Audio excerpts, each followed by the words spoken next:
we live? Are we live? I think we are. Now. Hi, everyone. Off the sauce. That's what I say, ladies and gentlemen. I was going to tell Rabbi about the heat dome phenomenon because he's so fascinated with my country. So, Rabbi, we have this thing called a heat dome. So right now it's about 42. We haven't had rain in over a month. Everything's dead.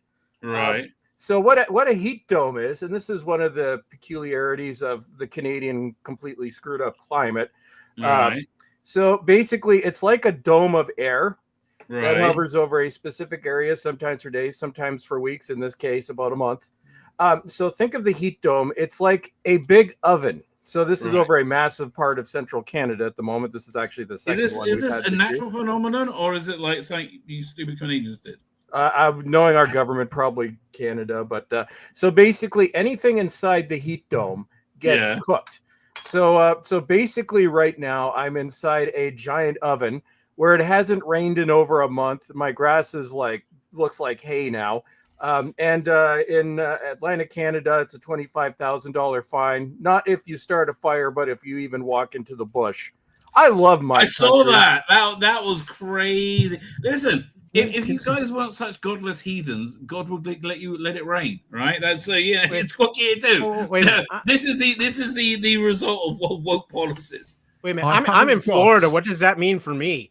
That means you get it worse. No, that means you're fine. Yeah, here. We love Florida. Everybody here, except for actually, Gary's in California. Okay, everybody here would rather be in Florida. I can pretty much say that for a fact. I don't know. After having 3 straight hurricanes on top of each other last year, but that's a whole other story. The hurricanes didn't bother me. I lived there for 10 years. Just build a concrete house. You're fine. We have tornadoes here. We're on our. I think we had 3 warnings this week. Yeah, so it's we're used to insane weather. I've just realised, Chris, I haven't got a picture to flash up for heat. All I've got's this. So I'll have to work on that. Well, this is pretty. Well, that's our winter time, man. That's wait a minute, Dan. You know I can identify that too because I lived in Alaska for 20 years before I moved to Florida. There you go. The closest I think I've got to concentrated heat is still this. That's a trick. Yeah. So I like it's multicultural. That last shot, the heat you get from that is the shot you have to get afterwards. It's very localized. That's what true. This will be quite localized. Yes, so we're off to a flying start, everybody. Hello there on Rumble and on YouTube. This is your Saturday night fix of, everything really, whatever comes out and gets about directly from the green room, quite literally this time. And we have, you've got a panel raring to go about the issues of the day, one in particular, but lots of other places to visit as well as ever. Keep the comments flowing in. If you can, I think we've got a few already, so that's always great to see. And we'll try not to spoil anything for you too much, but obviously it does help if you've been watching the latest Alien, the latest chapter of the Alien franchise. We're going to talk about all of that a little later on. So keep the screams down to a dull roar. And everything should be just fine. Gary, your hat is striking. I compliment you on your hats all the time. This is my favorite hat of the season. Go Kal-El. Although it came out on digital. Interesting encounter this weekend. I my daughter-in-law's father and his fiance with me. She's like they were very French. It was very strange. But she's like a real journalist and talking about comics. They hated the Zack Snyder, the James Gunn Superman. I was like, I loved it. I love Crypto. I love the road. I love that. I would agree that Fantastic Four was a better movie in terms of it being a movie. And it really was a better movie. I don't agree. But what Superman did was launch a franchise. Because I am totally all in for whatever they're doing now. I'm looking forward to Peacekeeper Season 2. I was before. But I'll go and see Supergirl where I would have never before, right? Whereas I think Fantastic Four proved the MCU was dead. And because they put out a good movie that wasn't woke and everybody went, Kyle, quickly before we get too far, Kyle, you mentioned about, the digital thing. That's completely perplexing to me, quite honestly. I agree. I mean, do that? I think it's a good idea. Why it's so soon. Why is it so soon? I have no idea. This is one. I think it's a great idea. I mean, I saw some comment that James Gunn said, well, it's because we want to give everybody a chance to see it before Peacemaker starts. Peacemaker was in what 13 seconds of this movie. I don't think anybody's going to be lost. No. It's not that Peacemaker was only in it for a couple of seconds. It's like this is the next dip into that universe, and it's going to be a fun dip.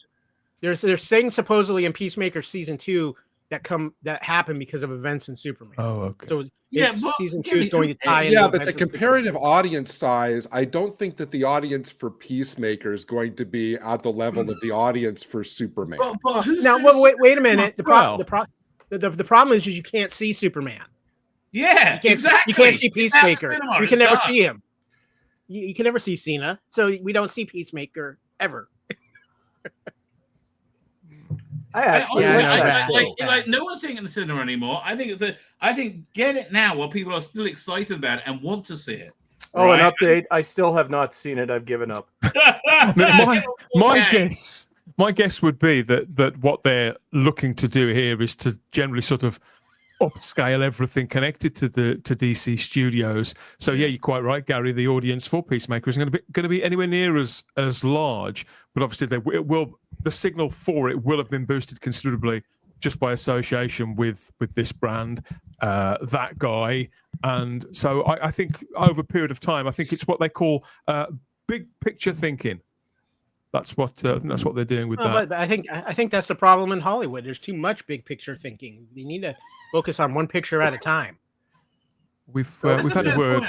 We've had a word with one of our correspondents. He's having a look at it. He's going to get back to us later. Yeah, give him a little while longer. No. I see him enough on my TV already, Dan. I don't need to see any more of him on my TV.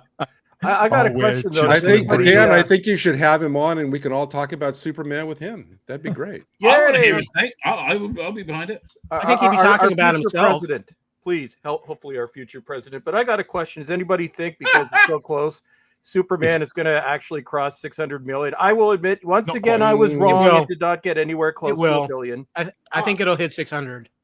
Yeah, but I was saying on my channel earlier today that the days of expecting $1 billion movies are over.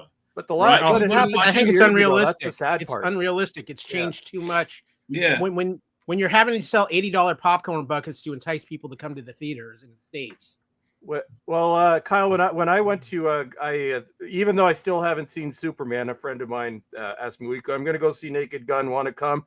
Oh, that was good. I'll never see Superman. I'll go see it. But so the movie itself was $20. And I bought a hot dog and a small Coke, $17. Mistake. Who are you, Rockefeller? For a hot dog and a small Coke? Yes. $37 to see Naked Gun with the Coke. Well, they call it the large size, but it's basically what used to be the small size shrinkflation. And the hot dog, they didn't even give me any damn ketchup, or like it was a hot dog with nothing on it. I had to go back and ask, can I please have something on my hot dog? But yeah, so $37 to see one movie, and it varies. I think if you wanted to go see Superman on opening night, it was like $30. Right. Chris, don't you know that when you're supposed to get the hot dog ahead of time, put it in your pocket? Well, see, Gary, here's what happened. And all that kind of stuff. And here's what happened. I was about to start making something on the barbecue, and then my friend texted me right then. It's like, we got to go. I'm like, when's the movie? In half an hour. It takes half an hour to get, in traffic, half an hour to get there. So it should only be like 5 minutes away, but everything's under construction, so they can do nothing. Other long story. So I got there in 20 minutes. I had 10 minutes, but I'm like, I haven't eaten. I'm hungry. I'm old. I'm going to get very, very, crankier than usual. So I had no choice. I had to get my hot dog and the Pepsi at the movie. That's force of habit. I've always gotten my movie Pepsi, except it used to be $1. Now it's $10. See, that's Chris. That's why hats are good for going to the movies. There's a lot of room to hide stuff in here, like candy. We got hot dogs. And dude, we have the Gestapo at our theaters. Oh, really? Okay. Except that if they're not downtown, the formerly nice theater that's now in the middle of the shooting gallery, but our really fancy, massive, like 20 screen multiplex. They have people, they got their flashlights, they're looking, and I've seen people kicked out for bringing in their own Skittles. Did you pay for that, sir? We don't carry that brand. What? Get out of here.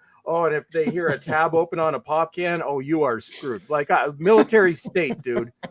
Yeah, it's like I actually went and saw Weapons last night, and there was only like 5 other people in the theater, and one person I could hear him popping the soda can and the box, and it was like all of a sudden you see flashlights from everywhere. I was like, well, where's the interrogation? What's going on?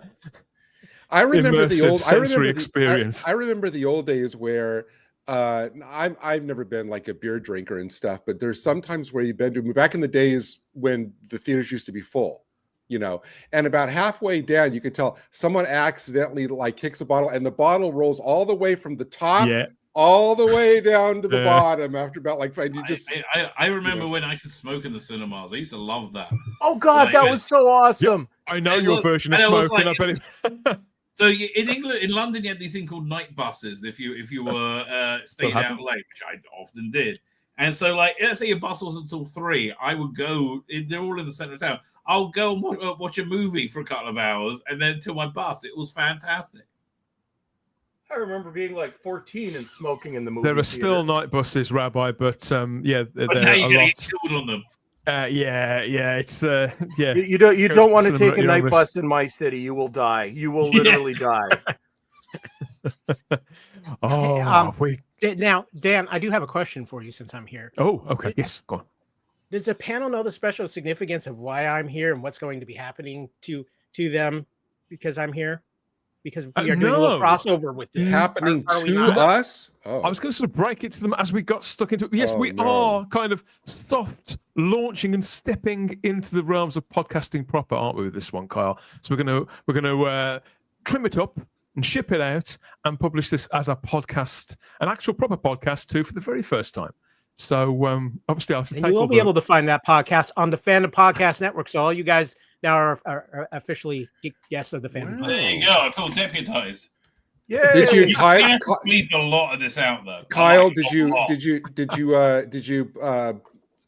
negotiate my residuals with my attorney and everything? Is that all ironed out? And yeah, just ignore anything.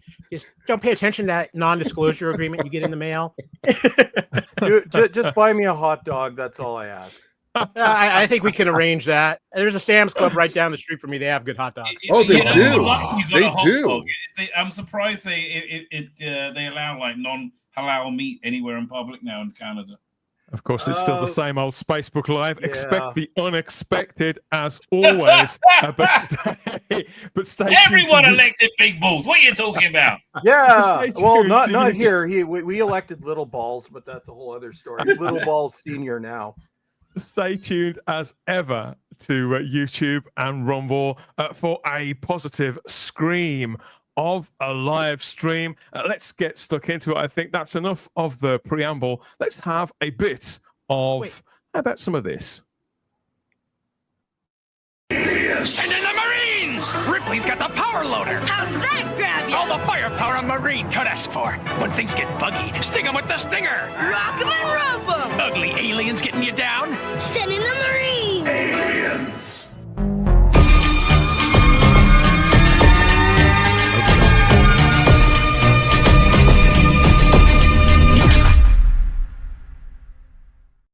It's the Spacebook Live, terrifying, tantalizing out there entertainment on YouTube and Rumble for Saturday, the 16th of August, 2025 and beyond, with a far-out panel of geek lifers and me, Dan Hadley, Birmingham's king of the geeks, a proper gobshite. Really, as you've probably gathered already. Thank you for joining us, everybody in the live chat. People are dropping comments as we speak, sort of shaking off the dust a little to get motoring into some pop culture, movies, TV, comic books, retro stuff too, as well as lots of physical media, and moaning really about how nothing is as good as it used to be way back in the pre-digital, nicely analog days where things used to switch. This is a good year. I think there's room to be optimistic about everything. This has been the best year for entertainment in minimally 2017. You're a happy camper. We're done with COVID and writer strikes. We finally are getting proper media out. Okay. What I found different is woke is gone. Woke is dead. Thank God, right? But you have things like Star Trek Strange New Worlds, which it's often good. The first season was great, but this year, by the last episode was actually very good. But this year, now they've taken the woke out. There's nothing left. It's where it's like it's kind of just completely dissolved. It's really strange. It's like but again, the depressing. last episode they did was pretty good. You've even enjoyed your time in the cinemas, haven't you, this year, Rabbi? You've Yeah, been several Superman, times. Fantastic Four, Naked Gun, Mission Impossible. It's been a great year for movies. Right, and these are all movies that I would rewatch. Right, so that's been I can't remember when's the last time. Was it 4 movies that I would rewatch came out? I can't remember that. Well, I've been 3 times. I got to throw Sinners into that mix too. I absolutely love Sinners. I didn't see it, but I hear it's very good. I will have to finally watch that. I've heard great things about The Naked Gun. I've heard good things about Weapons too. Sinners is apparently fantastic. So there's lots of things I want to see. I've been 3 times in the last 6 weeks. Okay, so twice was to see Superman. and, Twice and more than me. To see the Fantastic Four. But I've had quite a good time watching all of those films. And I saw trailers for movies coming throughout the rest of the year that I actually want to see as well, which is a unique experience in itself. What movies coming up?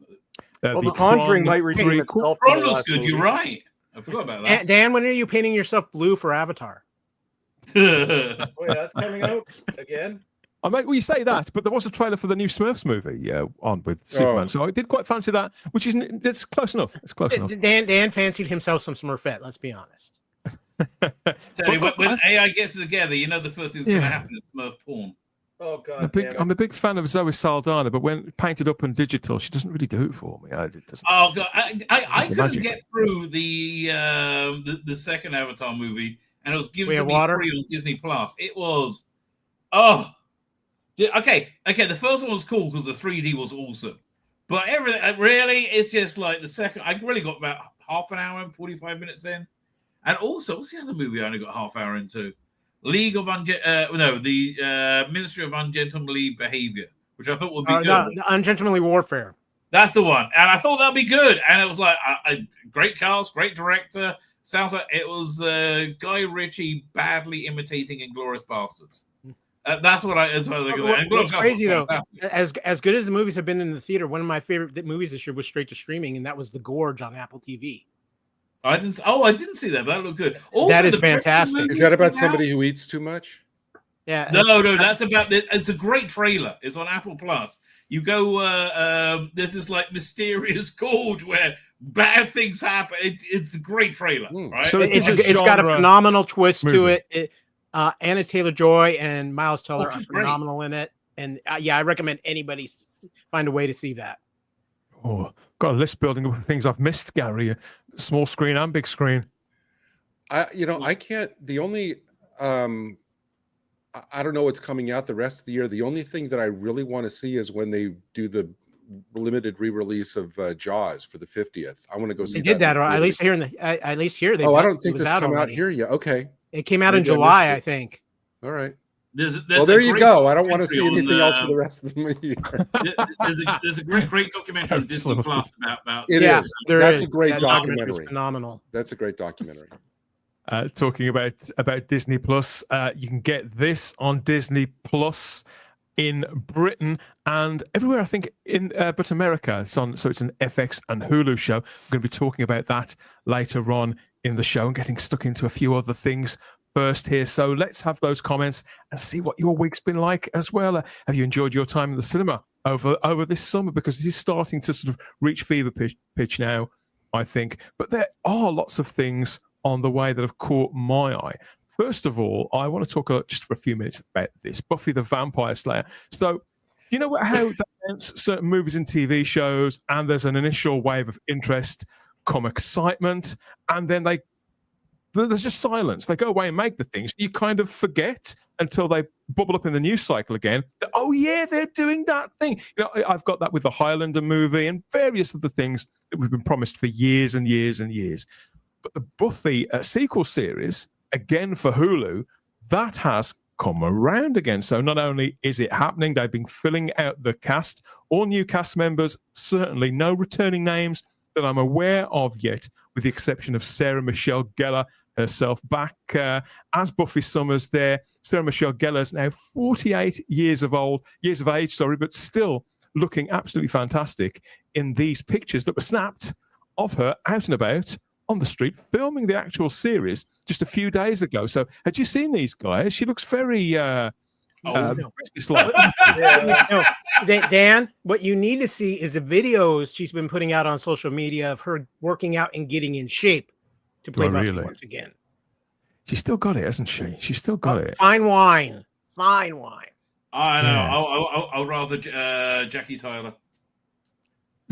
I mean, I've no idea who the gentleman is that stood next to her. It's probably her PA or something. I get the impression that she's gone a bit the Devil Wears Prada. She's gone sort of very corporate in the last 2 decades. I gotta say, I was a fan of Buffy. I think Buffy had 3 phenomenal seasons, a couple of okay seasons, and a couple seasons that weren't great. And I adored Angel. Yeah, Angel was fantastic. Yep. But the thing about it is, the thing about Buffy, it came out just at the right time because there wasn't this oversaturation of girl boss thing. That wasn't even a thing then. And it was very smartly written. All the allegories to, fighting vampires is equivalent to the traumas that you have growing up in high school. It was fantastic. And a great supporting cast, well-developed characters, great world building. And I just don't see that, shorn of all those same actors and all those characters now, and she's the only one returning. I just don't. It's hard to imagine see how they're going to recapture the magic. I think you're going to see some of the original cast make cameos and appear. I think Allison Hannigan shows up at some point in this. I don't know if Boreanaz will or not. That's a whole other thing. But I for sure see Allison Hannigan and maybe a couple of others. How can they explain him aging? Or like he's like 20 years older now. The aging, Rabbi, it'll be done. Happens. It'll be done. That's why we have deepfake now. I will say this though, guys. There is a show out right now that I feel has a little bit of the Buffy vibe to it. Is the Wednesday show on Netflix?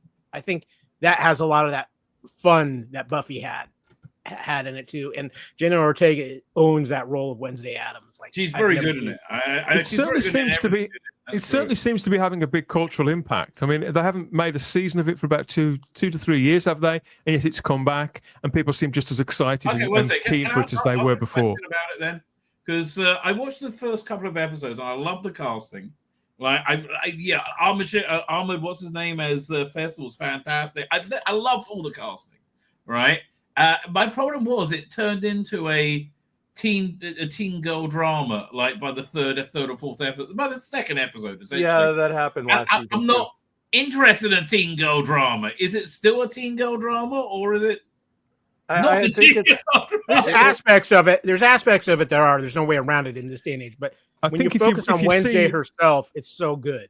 I think if you see the way the series, I think if you see the way the series was promoted, to look at how they had her up front and expect it not to be a teen girl drama, I think could have been on us. She is dynamite. I mean, if she was on my show, she'll be up front and everything. Yeah. Right? Dan, I have to take this back on topic. Well, no, I was just going to ask: Is Buffy? Is this a limited series, or is this going to be an ongoing?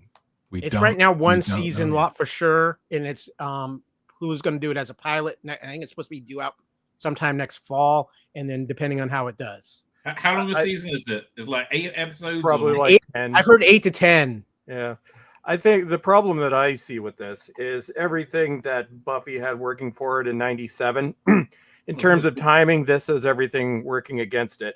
And I think it was, last year where I did one of my half-hour long rants. I won't do that this time. When I revisited Buffy, although I will admit I did make the mistake of revisiting the last season, which is terrible.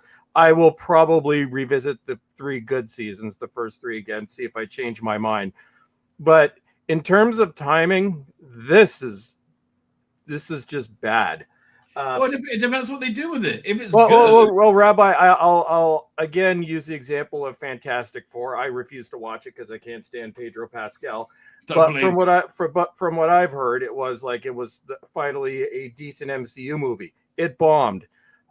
It could be similar with this, where everybody is so sick of the girl boss phenomenon because you just drove it into the ground over a decade. Yeah, you're making a very good point there. I agree with you. I think I had to be like I love the original Buffy when it was on. I did not like it. Yeah, but that's a big hill they need to climb over. You're making a very good point. The last time we spoke about this when they announced it, I have to lay the same disclaimer now as then.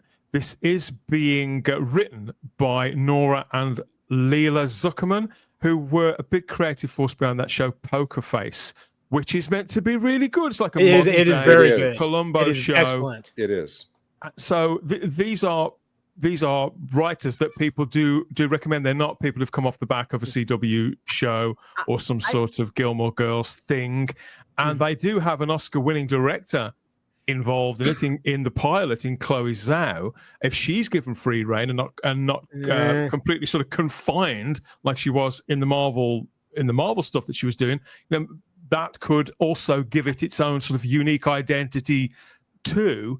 And so yeah, we know so little about it. I feel the original show is so important to me. Yeah. It's my second favorite show of them all. Really? And you know what's number one. So for me, if I can sort of I'm trying to put my expectations aside. I have no idea where they're going to go with this, but I feel that to lead it with Sarah Michelle Gellar as she's about to, she's within sight of 50, Kyle. And whilst I don't think you should automatically give people work because they're hitting middle age, I like the fact that they've got her back. But I like the fact there's a lot of new talent involved. That's why I'm holding my. There's two things with this. I think if there's any character that can get over the girl boss thing, it's Buffy, because she's so the character is so universally beloved. And two, you talk about new faces. The new lead Slayer is the girl from Star Wars Skeleton Crew, who. She was the main that young group of four. The initial principle of the series was in subversion. And okay, in the late 90s, that was a trick we'd never really seen before, courtesy of Joss Whedon. And a lot of writers, a lot of creatives have spent the last 2 decades trying to be Joss Whedon. So I'd like to think that there'd be no point in them bringing back any version of Buffy at all if they weren't going to be subversive in a new way, in some kind of way. So I've got no idea what they're going to do with this. We've got a title. Its working title currently is Buffy New Sunnydale.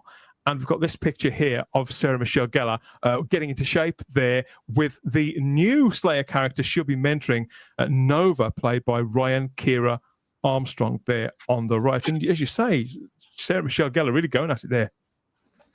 Well, I wonder if they're going to continue it on. I mean, well, obviously they're going to have to continue it on from the way that the series ended, which was basically making every woman everywhere a Slayer. That's basically it wasn't every woman everywhere. It was all the Slayers. Well, okay, no, it was but that it was what I was going to say is that they're going to have, as Chris said, there's been so many a laundry list of movies and shows which have taken their inspiration from this. They're going to have to find a way to stay true to the original show, but yet kind of move into its own, kind of like set a new standard. It's like, don't just be, here's what Buffy's up to now. It's got to be like a really original take to try to, that's different from all the other copies. Don't make it like what they did with the X-Files, where the mistake they made there is they tried to recreate the show exactly as it was 20 years later. Just like with the real world, look how much the world has changed in the last 2 decades. The real world, anything can happen in a fictional world as well. Joss Whedon, of course, he'll be nowhere near this, and I think he's fairly happy doing whatever it is he's doing now. He's flexing his creative muscles elsewhere, and he seems to be very happily married, and he's got a new life in front of him. Obviously, you do wonder. This could go wrong very, very easily. Of course it could, as do a lot of things. But with Sarah Michelle Gellar involved, at least, some new creative names that are popular for now. I don't know. I'll give this the time it takes. Have you any idea, Kyle? Totally. We've got no date yet as to when to expect this, Kyle. Have you got any? Can you make any guesses? I have heard fall of next year. I think the other big thing to consider is the popularity of Sarah Michelle Gellar. When she came out last year, when she was promoting her appearance on the new Dexter series, the standing ovation she got at Comic-Con was mind blowing. Nice. Not surprising. And so she is still so beloved by the fans. Yeah. I really think that unless they just go royally wrong with this, or they actually just follow the horrible comic books that they wrote that tried to continue this series. Yeah. If they go in that direction, we have a big problem. I mean, when Buffy was good, it was phenomenal. Oh, season 3 of Buffy is one of the greatest It is. all-time single seasons Yep. of television ever. I think the best seasons are 2, 3, and 5. Those are for me the best. It really plugged a hole that Doctor Who left, right? In those like weird, kind of fun, interesting, different stories. It was fun. Anyway. I'd say it was equally Buffy and the X-Files. But I think one thing that, unless I missed something, because I do miss a lot, but I think one positive of this being Sarah Michelle Gellar, she's pretty much on the list of the handful of celebrities that didn't spend the past decade lecturing to people. She left Hollywood for, I think, at least a decade. I think it was right after that show she did with Robin Williams. I think even when the controversy surrounding Joss Whedon came out, she was asked to make a comment, and her comment was very brief. It was something along the lines of, I don't want to spend the rest of my life being associated with that, but she didn't really expand on it. So this is what I was saying a week ago. These celebrities, and I'm not talking about those that went conservative, because those can occasionally be Looney Tunes as well. But I think especially the celebrities that just kept their yap shut for the past decade and didn't say anything. I think those are the ones that I respect. So I do respect Sarah for that. My level of excitement still for this one is still very low. Like I said, I'm going to give Buffy an actual fair reassessment, because I hadn't watched the 7th season since I aired, and don't go back into Buffy watching the 7th season. Chris, I'm not sure I get excited about anything now until I see a first trailer for anything. Yeah. They can announce whatever cast members of any project they like now. I don't know if that's my age or if it's the culture war having worn me down. I'm not sure what it is. Well, there's another element here as well, where this is yet another remake / and or reboot. And Buffy is probably one of like maybe 2 series, maybe 3 I can think of that haven't come back and been destroyed.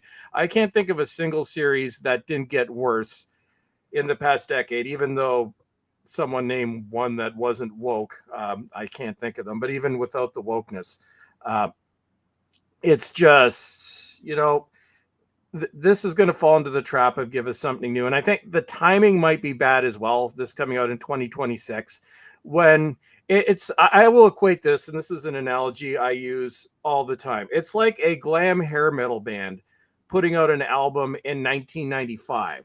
I think anything that even remotely, whether it's true or not, that reminds anyone of the past decade, I think it's going to be like, when Poison put out their mid-90s album that nobody bought and it was terrible. It's going to be similar to that, where a lot of it is timing. So that's why I say original Buffy timing was perfect. 1997. It was a mid-season replacement. I can't remember what the show it was that it replaced, but it was terrible. On the WB originally, then went over to CW. It was WB back then. Then it became UPN. Oh, UPN, yeah. I mean, it is possible. I mean, I hope that they're inspired by the guys that did Cobra Kai, because that's the measure of success. You have respect for the original characters, respect for the fans of the original. That's the example I want. And you do it. You carry it forward in a way that does justice to the characters and doesn't mess around with the canon, the legacy, and so it is possible. We'll know when we hear it. I actually do, in this instance, I do put more on the writers. They've got a really tall order to capture that vibe, to move things on, to showcase a middle-aged actress. But you know what we always say on the show, bring back the heroes, or bring back the heroines as they used to be, and bring back Buffy. Not too long to wait. You know what it's like? The Christmases roll around quicker when you get a bit older. This will probably be on us before we even know it. So when we do hear some more news, we'll be commenting further. So stay tuned, everybody. Stay tuned. Sometimes 1-800-COLLECT can be a lifesaver. Right now, every completed 1-800-COLLECT call enters you in Buffy's 1-800-COLLECT. Let 'em eat steak sweepstakes. Watch Buffy Mondays, know your Slayer trivia, and win great prizes. Or the chance to get staked on an episode of Buffy the Vampire Slayer. You could be one lucky step.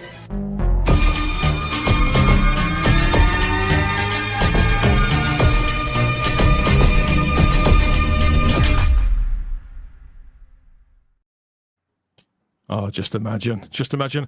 This is the Spacebook Live on YouTube and Rumble. Get your comments in. Let us know what you think of the comeback of Buffy in New Sunnydale. If it's going to be called that in the end, we want to know your thoughts. What are your misgivings and your instincts? Will you be there no matter what if you're a Buffy stalwart from back in the day? Talking about back in the day, I used to collect Buffy on VHS. And they used to come in packs of 3 VHS tapes, like house bricks. And I built up a sort of wall of them. In the end, they were very, very cumbersome. But it's all, I think it was the last sort of VHS range that I collected and had a lot of fun with before DVD kicked in. But I saw this meme up on social media the other day, and it really made me laugh because there's people like scratching their head, not knowing what was going on or what this was. And it says, can someone from the late... It was the way they phrased it as well. Can somebody from the late 1900s please explain why there are 2? And so, a 4-hour movie, you dumb cunt. Really? And to this day, if you go into a thrift shop anywhere, you will see at least 10 of those. The tapes, not on DVD. The tapes. What's a tape? Where's the circle? How do I put that, Dan? How do I put that in my DVD player? Wait, no, Dan. With a hammer. Confused. With a hammer. No, now be more like, wait, is that a streaming stick? Where do I put it into my streaming device? Dan, picture this, right? You get like Star Trek Next Generation in that kind of format, and inside the VHS, you have a big memory stick. With like a couple of gigs that already set up. You just plug it in and watch Star Trek. No, right? We will not ever put physical media on a USB stick. We want our discs. No, the sad part of this is my partner in the Fandom Podcast Network, Kevin Reitzel, probably owns 2 physical copies of Titanic somewhere in his massive physical media collection on VHS. I was going to say, actually, I think I do in my basement, and I will go on record, Dan. I love that movie. Now, you're better to watch the second tape because it gets more exciting. If you don't like the romance story, the second tape is nothing but the carnage, so start there. But yes, I will go on record. Everybody knows I have this sick obsession with the Titanic. I literally have a Titanic section on my wall. Really? Yeah, I had no idea. Oh no, it was Noel that I used to talk about Titanic all the time with. But no, I literally have my Titanic movie section. I've got my I even have the German propaganda movie. Yeah, that one's something to watch. Okay, you go out, Chris. You go out. Titanic media, right? If you can find it, well done. I think it was Man TV did a fake McDonald's ad where they did a promotion for Titanic, right? And like in the drinks, there was a body floating. Oh, I got a survivor, right? You pick Chris, do you go outside every night and hold your arms out and just kind of pray for the crime to end in my neighborhood? Yeah, no, I don't normally do peyote before bed. Actually, once well inebriated in my younger inebriated days, yes, I did do that when we were going to see boats, and I fell off the boat, and it was very sad. But I remember they used to do that. I remember they used to do that with all those long movies. Like if you get long movies, like I don't know, like Lawrence of Arabia, or whatever. There's always the 2-packs. Well, actually, Petey Rich just brought up a good point. I was on one tape. Yeah, there were alternate versions where you get them in extended play mode. Right. That's how I got the stand. So yes, so Petey, if you had it on one tape, you got the crap EP version. That back in the day, you'd go. I don't know if you guys had this in the UK, but we definitely had this over here. You go into a drugstore or something. This would be like late 80s, early 90s, and they'd have a bunch of videos for sale. I'm like, oh, Patton, oh, Titanic, oh, whatever. And then you'd look at them and they'd be like $40 because VHS was insanely expensive. Well, maybe closer to $30, $29.99. And then you look at it, it's on the cheapest tape imaginable and it's in EP mode. That's what consumer videos were like back in the day. Yeah. You had to buy the used copy from Blockbuster that had been played 300 times to get quality. Hey, Dan, when you go to the car boot sales, are there still a lot of people kind of peddling VHS tapes, or is it all DVD now? You know what? There wasn't until this car booting season. Used to see 3 or 4 here or there, but over the last couple of months, I've been to several with family members, and I've noticed more and more VHS being freed from the loft. And I have actually bought just a couple just a couple left. I used to have a huge VHS collection. I had to get rid because it was forming a sort of inner cladding to my entire house. So it had to go. It had to go at some point. But yeah, so that's the Titanic double pack on VHS that confused social media earlier this week. I had no idea, Chris, that you were a Titanic enthusiast. But can you imagine if only they'd had a public safety film that they could have played the people before they went on the Titanic? Do you think they could have fared any better if the Canadian authorities had been able to sort of serve them one of their treats? And what have you managed to find for us this week? Well, yes, for the Titanic. No, they just have everybody be slaughtered on the boat before it even sank because we're sick. Although we're going to take up, so I dedicate this one to Gary because this is from his wonderful country, from the state of Kansas, because I probably spend more time combing through PSAs for this show than is probably healthy. But it's I've come across some really, really messed up stuff. So we will be going back to messed up Canadian next week. But for this week, this came across. It was actually in a playlist for Canadian ads, although it's not Canadian. It could have been made Canadian. I'm not. I know Dan's seen it. I'm not quite sure what to make of this. It's either hilarious, horrifying, or unbelievably depressing. It's original, I'll give it that. So I'll let it speak for itself. So everybody get your dancing shoes on because we're about to hear it too. Another lesson from my neighborhood. Do you know how to tell if mom is overdosing on drugs? If your mom shoots dope every day like mine, you can only help her if you know the signs of an overdose. An overdose? Yes, an overdose. Don't call the ambulance if you're in doubt, unless she shakes uncontrollably or foams at the mouth. That's an overdose. Okay, that's an overdose. That's an overdose. You could find her on the floor or find her in bed, and if you know what to do, she won't end up dead of an overdose. Really? Yes, an overdose. Well, I don't know. The signs of danger are simple to see. If she's twitching and seizing and can barely breathe, that's an overdose. Yeah. That's an overdose. That's an overdose. Mom always knows best. Wow. That is fuck off. That is a piss take. That is a parody. No, it no isn't. way. No, it is That's not. a parody. It's actually from the sequel from the Happy Time Murders. Oh, okay. I wouldn't have believed that if I hadn't have seen it with my own two eyes. I am speechless for once. It's real. I looked into it. It's very real. I found the organization. It is real. I mean, it's a good message. I mean, you know. Well, you know it's real when it takes that turn at the end and the music gets all dire. But yeah, so normally we do Canadian stuff, but there's a few of these from the States. That is the greatest. If that is real, that is the greatest 2 minutes of video I have ever seen. I was just thinking. I was thinking about. I was thinking. You know, the music and kind of like Muppets. So I'm thinking, is this the song that was on the flip side of the 45 with the Rainbow Connection? You have the Rainbow Connection on one side, and on the other side it's an overdose. Actually, the funny thing is, after watching this, I ended up watching the Muppet movie. I want to watch the Muppet movie. That makes it really sick. But yes, so I don't know if this is definitely not the goriest one. I've got a real cracker for next week. But this might be most disturbing. By the way, can I just say the Grandeur in the chat? Spend your £20 to go see Jaws on IMAX.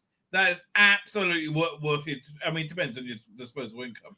But right, yeah, so that £20 to go see Jaws on IMAX is I will bite my hand off to do it.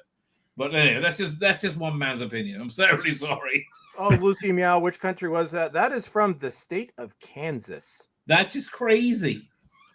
I've never seen it. I mean, I know that things that are on different. I mean, I've never even heard of that. You'd think that something like that would be on like social media. Okay, wait a minute. Like, hey, if that was real, we're living in a parody, right? This isn't real world, okay? We're actually a sideshow in a parody, you know, an episode of Ren and Stimpy or something. We're playing in the So background. confusing. Wait, Chris. So wait, that was from Kansas. So was the mom supposed to be like the grown-up Dorothy then from Wizard of Oz? Is that the tie-in since you said that was from Kansas? Well, if it is, then Dorothy's had a rough life. Yes, let us know what you think of that. Obviously, I mean, I'd like to think that it may have saved some lives of kind of messages. I mean, I'd be surprised, but it caused more suicides than it did save anyone. No, he's right. I think it could have. It's meant to be seen from a kid's perspective. Yeah. Okay. Although or it could be you're an adult watching what this is like from a kid's perspective. That's why I say out of all, and I've showed some disturbing stuff, as we all know, in the past year. Just a bit. I'd say this is still possibly the most disturbing. But we won't be depressed next week because next week we're going to learn a hard lesson about chemical burns. So get your safety shoes on. We are going back to. What I want to do is try crystal meth, right? I was like, that's really what I'm like. What? If that's real, it's like if that's real, it's time to try crystal meth because why not? Listen, you don't want to miss any of that, do you? YouTube and Rumble, as always, there. You don't want to miss any further PSAs, as well as everything else that we've got lined up, all those treats that are coming up in pop culture over the next few months. You know where to get it. And can't promise we'll make any sense of it, but we'll have some fun here and there on the way, won't we? And you can check out the playlist of earlier editions of the show too, focused editions on movies hitting their landmark 50 years, like the 50 years of Jaws show we did a couple of months ago. There's our regular James Bond updates and our physical media nights too, as well as everything else, the week-to-week nonsense that goes along here at the Spacebook Live. Thank you, everybody, for the comments. We will get stuck into those in a little while once we've hit up our main feature. So hold tight.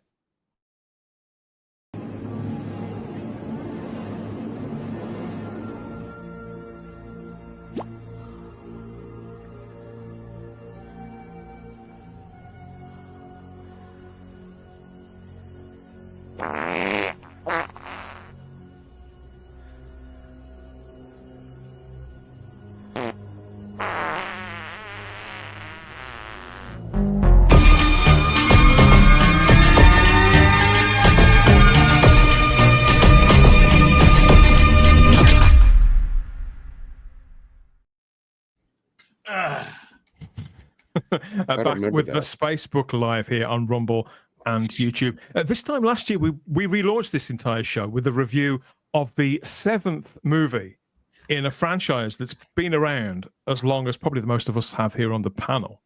The next expansion has been in development for far longer, funnily enough, and it's finally with us. We're talking about Alien Earth at long last. Obviously, it all started all the way back in 1979 with Alien, directed by Ridley Scott. But in bringing the series to television, even in this sort of age of high budget and high profile event streaming shows that attract all those big creative names and movie stars too, don't they? There's still a higher risk with this than there is with most IPs. It was a brand that had a prestige. It was expanded very sparingly over its initial sort of couple of decades, but I think that some of that has worn away a little in the 21st century. I know that some people don't want any Alien at all, of any kind, anywhere. Nevertheless, after lots of teases for the last few years, teasers for trailers and posters and all manner of things, Hulu's brand new 8-part Alien streaming series titled Alien Earth has premiered this week with 2 installments. So we're sat down here, we're slamming ourselves down in this sort of booth, which I always think these look a bit like a little chef. Yeah, but yes, they actually do. Yes, they got the colours just right. Wow, well spotted. Yeah, but it needs one of those like ketchup dispensers in it that looks like a tomato. Ketchup and serviettes, but it's ideal to fill up with our panel of pop culture voices. There's our deepest space voice of them all, as always, Mr. Chris Bowles, able engineer and servicer of formidable puns, Gary Akers. He's in a class of species all of his own. It's the rabbi from another planet and culture clasher from the Fandom Podcast Network to our special guest, Mr. Kyle Wagner. What a crew we have assembled this time for our big Alien Watch kick-off. Kyle, even in the sort of saturated media age that we live in now, where we've all got screens about our person and our homes of all these different sizes, you'd think really that IPs and brands, that there was no prestige attached to any of them anymore. It's just content, it's just product. And yet Alien, there is still something about it. Was it a gamble to try and take this to television at all? Because they have been trying for a really long time. I think there's always been a gamble with it to bring it to TV. It's held its prestige because you have two of the greatest science fiction films of all time within this library. You have the original Alien and you have Aliens from James Cameron. I think a lot of people forgive the Alien versus Predator films because they don't really see, they know those are money grabs. I think Romulus was a mixed bag. Some people liked it, some people didn't. Alien 3 is one of those ones that there are people who like it. I'm one of those people. I like the extended edition. Yeah, the director's extended cut of Alien 3 I think is a much superior film. And then the final Alien film that's kind of got its cult following because of Joss Whedon and what things they did with that, Winona Ryder fans, things like that.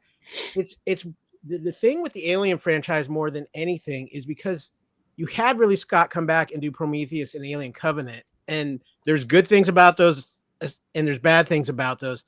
But what's interesting here with bringing it to TV is who they got to do this, which is Noah Hawley, who choice.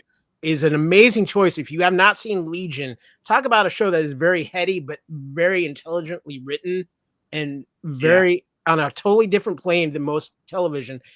And let's be honest with you, FX has a really good track record of not dumbing down their television, not censoring it for, we have to have it for all ages. FX and HBO are probably the two best at doing quality television and prestige television today. So when they said it was coming to FX, I think it opened up a lot of really good possibilities, and I really do think it showed it with these first two episodes that came out. The way I view this corner to geekdom, which so many people hold dear, and does have that ability to break through to normies too. I think it has got mainstream appeal.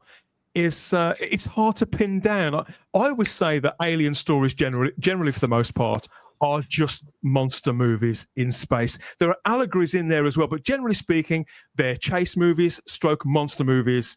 What actually makes each entry into the line, wherever you aim it at whatever time, what differentiates it is whoever's created it, whoever's vision we're seeing through their eyes of that universe and that kind of story. It has never needed to be anything else. So in making this move to TV with a far greater runtime, we're getting like the equivalent of nearly 8 hours worth of new story here. There's got to be considerably more to bring out of the draw, if you like, to generate interest and carry a story than effectively running around a load of corridors of some broken down space Hulk in the half-light. You can't do that for 8 hours. And so to trust it to somebody just like you say, like Noah Hawley, expanded not just the X-Men franchise with the Legion very effectively, but Fargo too. I think that was for FX as well. Fantastic show. Really, I like this. And the Rabbi and I, we talked about this at the time, didn't we, Rabbi? This is the reason why we were both, if not excited, I think we all rested a little easier. I was very excited about it, and for me, it massively exceeded my expectations. Like I had no idea it will be this good. Like for me, I found it like really stunningly original, and opening up the world and doing really interesting things with it, and at the same time being just so authentic to the alien universe. And I think it's achieving, it's doing what Alien Romulus really wanted to do. You see what I'm saying, Rabbi? You see what I'm saying, Rabbi? It's got to be the same, but it's got to be different. Exactly. And this isn't just a simple monster movie. is that whole thing about self and identity and what's who is human. That seems to be more what it's focusing on. With the this is, I don't think this is a spoiler, but the opening line is like there are three ways people are tackling immortality. One, they have the androids, and we're like, we knew about that. Then they've got these cyborg things, which are augmented humans, I think. And then there's this third category where they're downloading the memories, personality, whatever, the mind of a child into an android body. And they're asking it in it like, are they still human? It's really interesting stuff they do with it. So I like because Rabbi, these are, even though I stand by what I said about the films being largely monster movies, there is texture behind all that in the little bits we see here and there through the various films. Certain themes that recur, such as the weakness of the human form, for example, the reproductive cycle, the animal instincts. It's very weirdly sexual. Right, the whole way Geiger has always designed the xenomorph to be like that. There's a great speech in one of the episodes, I believe it's episode 2, that Timothy Oliphant's character delivers about humans evolving but still being food. And I think it really sums up a lot of what the Alien franchise kind of is. Yeah, I wasn't sure if that was like related to the engineers. Like, it seemed like not human. I got a shiver when he said that, when that character delivered that line. And also, and on top of that, you had this insanely awesome alien action, right? And some of the best alien stuff I've ever seen in this, especially the second episode. The truth of the matter is, but with this having that mainstream appeal, this isn't just for geeks. It has a far greater potential reach. And so you've got to sort of give the people what they turn out for. You've got to have the aliens really cutting loose with this. Otherwise, people are going to think you're giving them a half measure. We've got the synopsis here. And it says, when a mysterious deep space research vessel, the USCSS Maginot, I think that's how it's pronounced, crash lands on Earth, Wendy and a ragtag group of tactical soldiers make a fateful discovery that puts them face to face with the planet's greatest threat, mysterious life forms, more terrifying than anyone could ever imagined. So that's a lean synopsis there. They're not telling you too much. It's a general sort of framing of it rather than anything that's sort of packed full of information. We know it takes place in the year 2120. That's 2 years prior to the events of the original film, the 1979 movie. And apart from that, it's sort of free to go largely wherever it wants. And my God, does Noah Hawley seize this opportunity. So he's the writer and director of episode 1, Neverland, and he wrote episode 2, Mr. October. That was directed by Dana Gonzalez. But to me, this did feel like I was getting a new movie. It was my feeling. Gary, you've stayed away from the Alien franchise for a while, haven't you? So how are you approaching this? With trepidation? Is this a favorite of yours? Well, I should say, I'm not a big fan of the franchise. As you say, I've only seen the first 3 once. I didn't see the director's cut of the third one. I saw the theatrical third one, and it was like, nah, that was it. I will say that, I mean, granted, I think as you showed a couple minutes ago, I think the original tagline from the first movie is one of the all-time best. I mean, in space, no one can hear you scream. That's entered the culture. That's entered the lexicon of the culture, Yeah. But in general, I'm just not. I approach this not a big fan of this kind of genre of. Yes, it's not in your wheelhouse of Carnage Fest. So I thought, okay, I will give it that this did have some interesting concepts about, as Rabbi said, reflections on what it means to be human. I hope they do more, and I'm actually more interested in like how the corporations are trying to monetize immortality.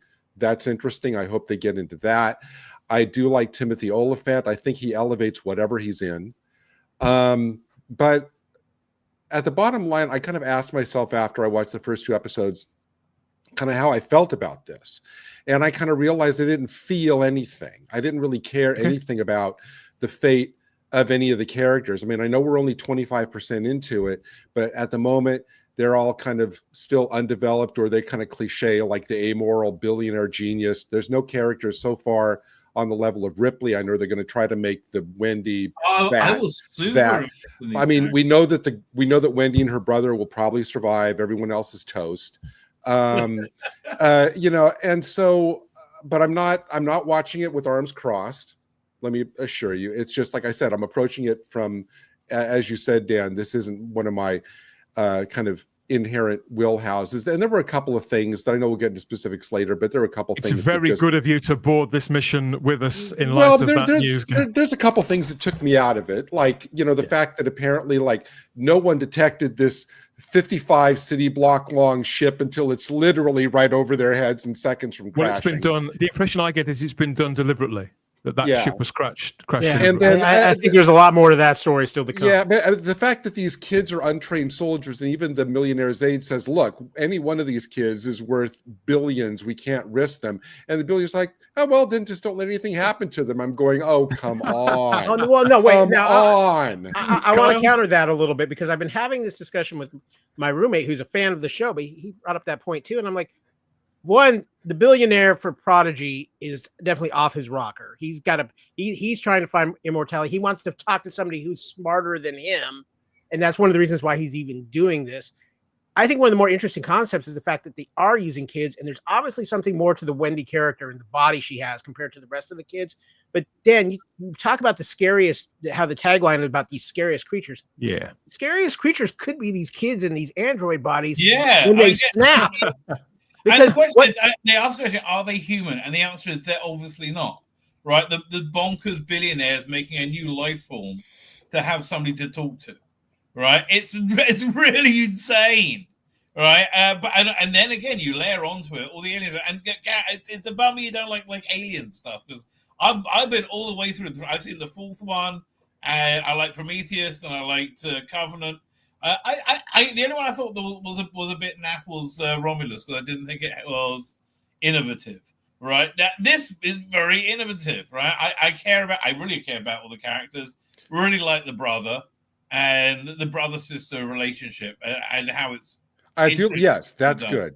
I do, and yes, you're right, Rabbi. I do agree with you there. I do like the fact that they keep emphasizing the fact these are kids, done by the fact that one of them makes a paper airplane, tosses it at a soldier. So they're doing things to kind of emphasize to us, to keep re-emphasizing, no, these don't care about the bodies. These are little kids. They're fighting each other, you know, doing the head thing and stuff. And you just sit there going, this is a recipe for disaster. But they're not these are kids. little kids. That's the crazy thing. They're not kids. They're a new synthetic life form that they use kids to build from. I guess what they're acting like kids. That's the thing. They're going completely different. I was so engaged by the various things that they've set up in these opening 2 installments, in between all the sort of running around, all the breathlessness and the horror. I don't know if I'd say gore, but I think it's very thrilling and very chilling in places. So I swept away in all that. But just as you said, Rabbi, I like the fact that they very simply point out the difference between the cyborgs, the synthetics.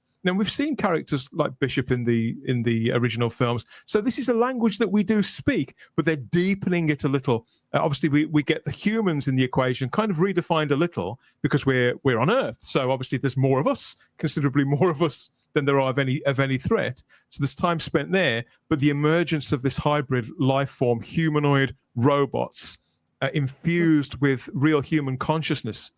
Of children as well. I mean, that would be sort of palpable anyway, but with children even more so. Now, it really does get you thinking. You know, if that happened to me or someone I knew or someone I loved. I actually have a question for everybody, because one of the things that came across to me is, especially the Wendy synthetic, there's more to her synthetic than the others. He mentioned that she has a supercomputer. I don't think the other ones have that, but there's still something more there that with her synthetic than the others. And I'm very curious to see how much we find out about that through the run of this show. She hears that buzzing all the time. Yeah. Yeah, no, she can sense the aliens or something, weirdly. And for me, again, I think she was a great, she fit that aliens female lead role for me, but did it from a new slant. Right.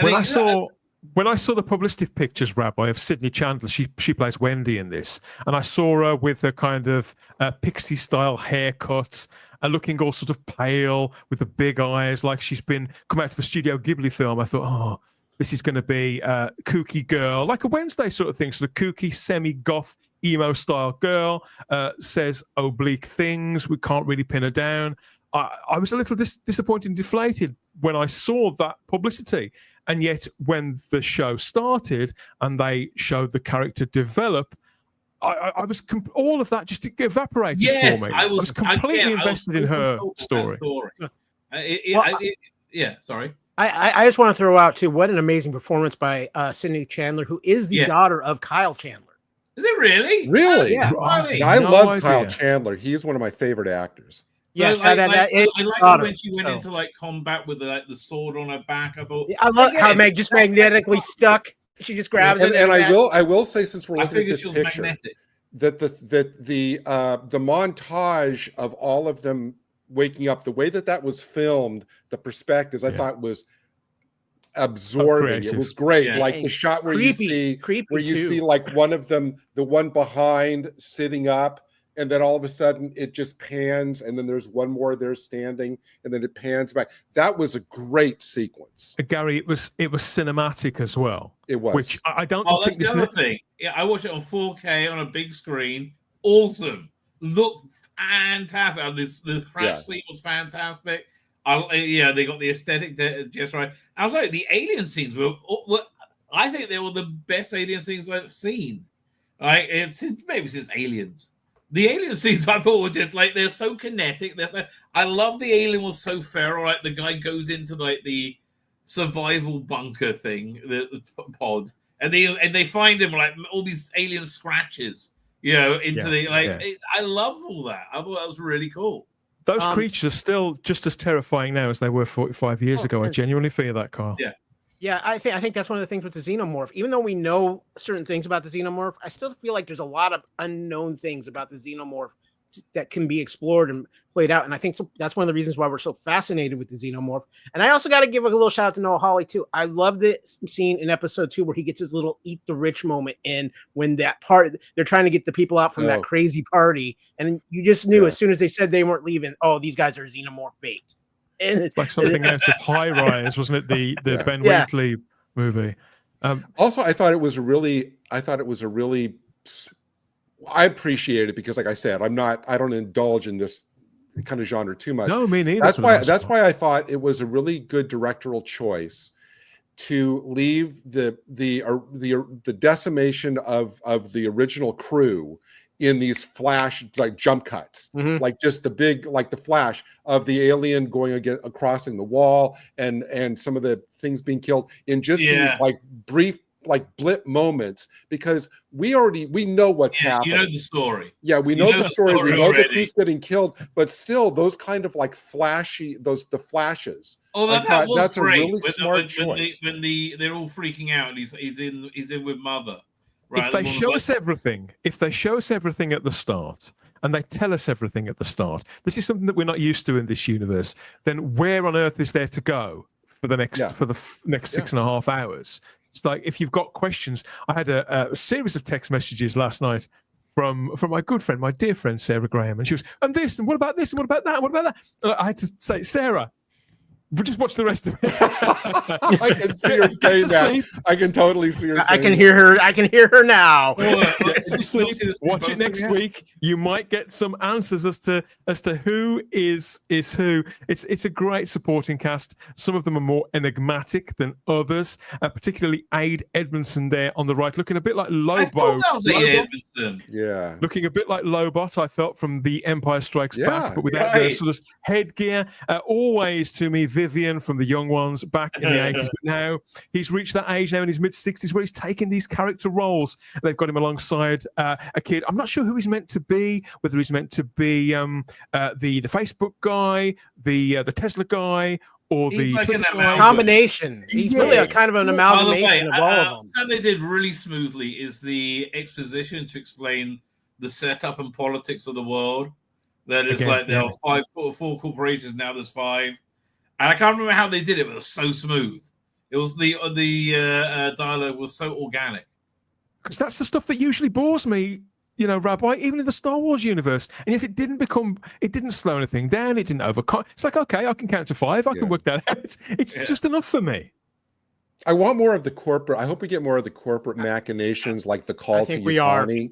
We're gonna. The call to I think there's at least going to be one good. whole episode that's dedicated to that aspect of it, because I think a big part of this series is to set up what the power of the corporations is by the end of this. So when we lead into the original Alien film, we have a little bit more idea, because that's always been one of the undercutting lies of all the Aliens film is the power of the Weyland-Yutani Corporation. But they've mentioned other corporations, but we haven't seen them. This is really our first exposure to a lot of the other corporations they talk about here, and I think that's one of the most fascinating aspects that this world is expanding on. Can we talk about some of the other creatures, because we'll get to that in a moment. We'll get to that in a little while. Okay. But it's more, as you both have said there, it's our first real look at the Earth of any of the centuries that the Alien movie series has ever been set in. I think we've stared at the Earth out of a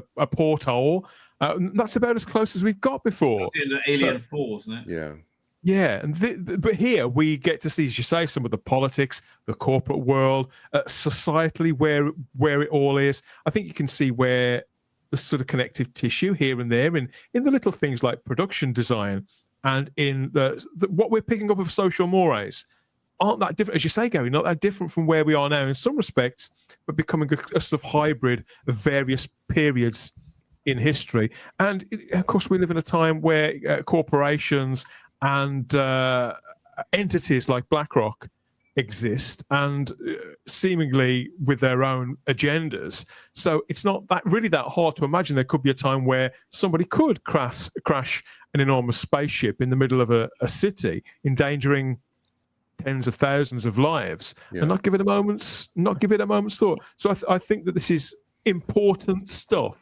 That will stand it well for the long term, even though I'm aware that that's not really why the mainstream are going to be here. They want to be chilled. They want to see something gruesome. They want to see those monsters. But as you say, we get more monsters, which I think is the biggest gamble that Noah Hawley makes in this. Because you think, you say alien, you think xenomorph.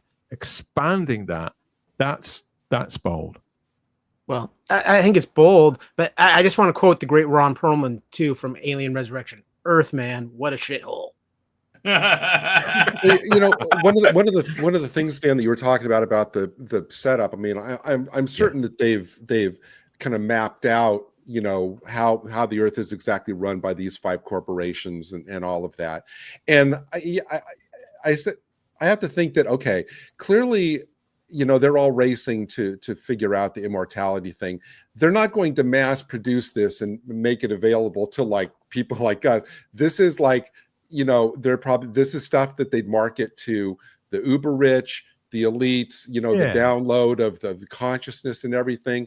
And so that means we believe that, okay, this Earth is probably really class segmented. Like everything great is, marketed to the elites, and then everybody else works to get that for the elites. And then I was thinking that's kind of like, if you remember Outland, the Sean Connery movie, the setup there. And then I remember reading somewhere where somebody was theorizing that Outland and Alien Universe is the same. They're certainly closer than the same universe, because it's that same kind of like the many are working for the benefit of the few. And I'm sure we're going to be finding out that that's kind of how this world is set up as well. I mean, look, the space design is similar between the 2 movies. That kind of holds them together. It's an interesting idea. There's grubbiness as well as excess.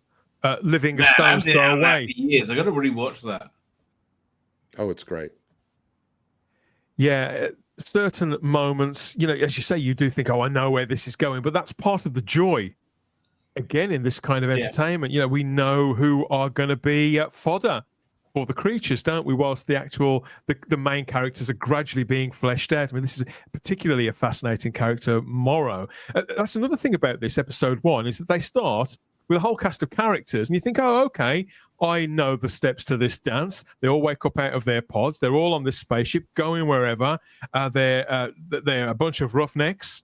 We get the sarcastic one. We get the homely one. We get the foreign one. We get all of those sort of stereotypes. And then they're all gone 10 minutes later.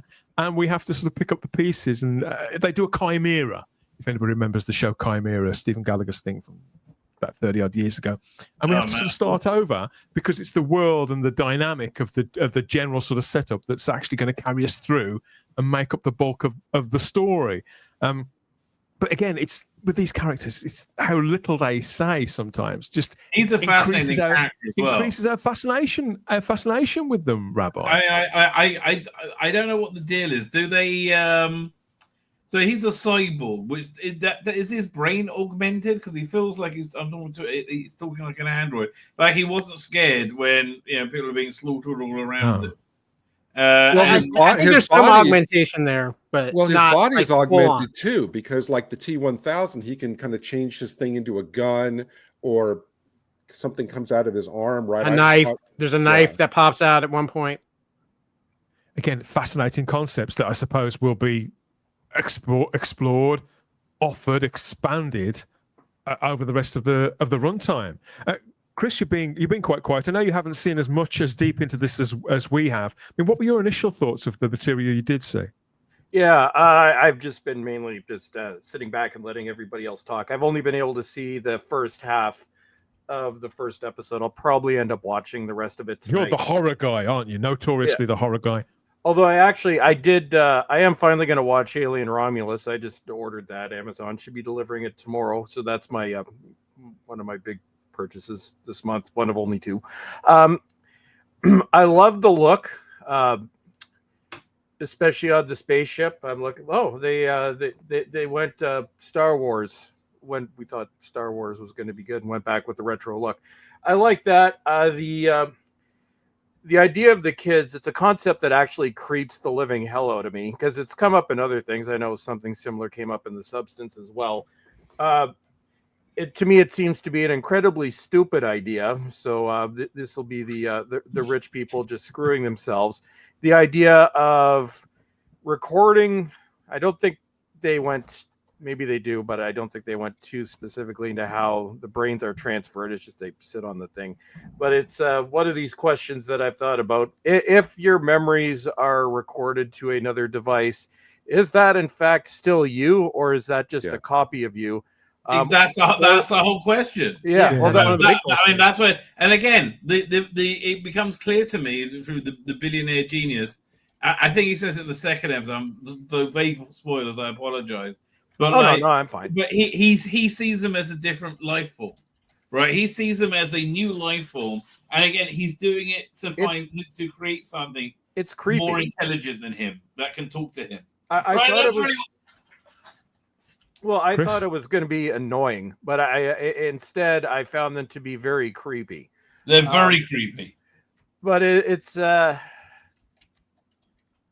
one of those nightmare scenarios. Am I dead? Does the soul transfer with when it's recorded? And then at the beginning, he's like, "Is it like going to sleep?" And I'm thinking, "No, you're literally going to be dead. It's just a it's really dark. It's like I am optimistic. Like I said, I'm going to rewatch Prometheus and Covenant or whatever the hell the other one is. I love those movies. Rabbi, I don't remember anything about them other than I absolutely hated them. But that was like the beauty of this is it is completely and utterly isolated, isn't it? And the things that it's offering us are that mix of the familiar and the new and the wild, like these new alien life forms that we're offered here and there. We can only guess as to their broader nature and what they could do to human beings. We see a little of it, don't we, Kyle? We do get some kind of that is the thing that scares the living shit out of me. Show. Me too. What the hell is that going to do to me? And the fact the thing comes out, and what is it with everybody in the alien film having to put their face right over the egg or right into the mysterious thing? Yeah, the brother. I get it. He's a synthetic, but that thing right there, I don't know if I even want to know what that is because it scares me way too damn much. Well, Kyle, what creeped you out more, this or the slug? The slug was creepy, but it's an oversized tick. This we have no freaking idea. That is the new star of the Alien franchise, though. Dan has the little eyeball squid. That's the star that's coming. Yeah, that'll be in stores by Christmas. That thing but that fauna flora thing, because nothing is scarier than alien mutant plants. I'm sorry. I felt bad for the scorpion, but I think I don't know how they've devised these new creatures because, like I said, this is going to be the hardest sell of all. Whether they've looked back at other Geiger work, for example, are things that may fit in. And you know what? I don't think I'm going to do any research on any of that until the end of the season. I don't really want to know because on screen for now, all of this is working for me. I'm finding it chilling and fascinating. Like I say, what on earth are they going to do to me? Is this going to give me a nightmare? You know, you can imagine how would that feel if it was crawling up your nose? Because this thing sort of gets on your face, doesn't it? And sort of goes into your eye. And it's when they first see it, it's living in a cat. And it's just as you say, I can see them putting plushies out of this. Gary, you know, you can put one on your desk. I have to tell you, I was watching the scene when the cat comes up, and if you can see on the video, I've got one of my cats next to me. This cat was sitting on the ottoman watching the show with me and my roommate, and right after that scene with the cat happened, it literally jumped down and went into the other room. Somebody call animal services on Kyle, please. Yeah. How dare you show them that? So there's 5 aliens in this, including the xenomorph. I've got a sort of flashback, a race memory here to the Wrath of Khan, the Star Trek movie. When this scene kicked in with the 2 soldiers, like, oh God, what's going to happen? Have you seen all 5? Have we seen all 5? Because you've seen the slug, the eyeball, the xenomorph. Are they counting the face hugger as a separate alien? Good question. We've seen and then the plant, the hanging. And then the plant. So my question is the face hugger a separate alien, or do we have one we haven't seen yet that is worse than any of these combined? We know what these sods are like as well. They're like Pokemon. So they've got one form and then they evolve into something bigger and nastier. So I would imagine that that's what's going to happen here. Some period of gestation is involved and it's going to be all enormous. And I'm sure Funko Pop is working furiously this weekend to try to get all the designs. But all the sort of markers, all the things you expect to hear. And then, the toothy one that everybody knows that somehow still just as terrifying now as it was 40 odd years ago. Yeah. They get a good showing in this as well. I agree with the rabbi. I think they look fantastic in this. Yeah, especially on a TV budget. The way they move. And the fact that we do, I mean, the director of the second episode, Dana Gonzalez, has said we're deliberately showing you more of the xenomorph than everybody else has shown. Later on, she says you'll realize why we do that. It doesn't just become a character that's coming out of a dark hole. There's this point where it's going to be far more present and we're going to find the language about how to get there. So that's when she starts with the word salad. But I think generally speaking, we've had 45 years of knowing literally nothing, of seeing barely anything. It's another bold, creative idea to not sort of defang them, but to say, okay, we know what these things look like. Everybody's got them on a T-shirt. Let's now go a little deeper. We've got all these hours to play with. Let's really expand this. If it's not time after 45 years, when will be time? I have a question. Wrap the whole thing up. I have a question for everybody, though. To me, the coolest moment with the xenomorph was actually when it takes a quick pan back. You have those extra first responders show up and they're talking to him, and they pan back. And if you look at that statue, you can actually make out that the xenomorph has made itself basically part of that statue to camouflage itself right behind them. Yeah. And then it flashes back to them, and then you turn back, and then you see the xenomorph start to move. That was one of my favorite moments with the xenomorph in both of these 2 episodes. It's more of that cinematic side that Gary spotted, isn't it? In the smaller scenes, the little moments that take us from one moment to another and maintain the tension. I actually thought that, ironically, one of the cooler xenomorph moments is where we didn't see it, which was that point of view. As you can tell, it's like running down the corridor, so it's like that speed thing down all the corridors, because he's trying to get to the egg chamber because he probably senses there's intruders in the egg chamber, but we don't see him going on the walls. We just see the point of view shot, going down all the corridors and stuff. I thought that's because it's like what's creepy is what you don't see, but we know that it's there. and the flashes of light, and you see a little bit more. I mean, this character in particular. So this is Wendy's brother, isn't it? Although he doesn't know that it's his sister, his hermit. I mean, this guy, he has some narrow escapes, doesn't he? He should be dead. He should be dead. Let's be honest here. He looks like a proper drip, but he's winning me around. This is Alex Lawther playing Hermit, and he does seem like a real sort of soy boy manlet type. But I really like him. But yeah, he's a great character, but he should be dead. He's stupid as hell. Yes. But this series, Rabbi, it's setting. I don't know if it's doing it deliberately, playing with my expectations. But I saw the initial photography, saw the trailers, and I thought, oh, that's going to be that character, that's going to be the other, and almost none of them are turning out to be who I imagined they were, which is on me, isn't it?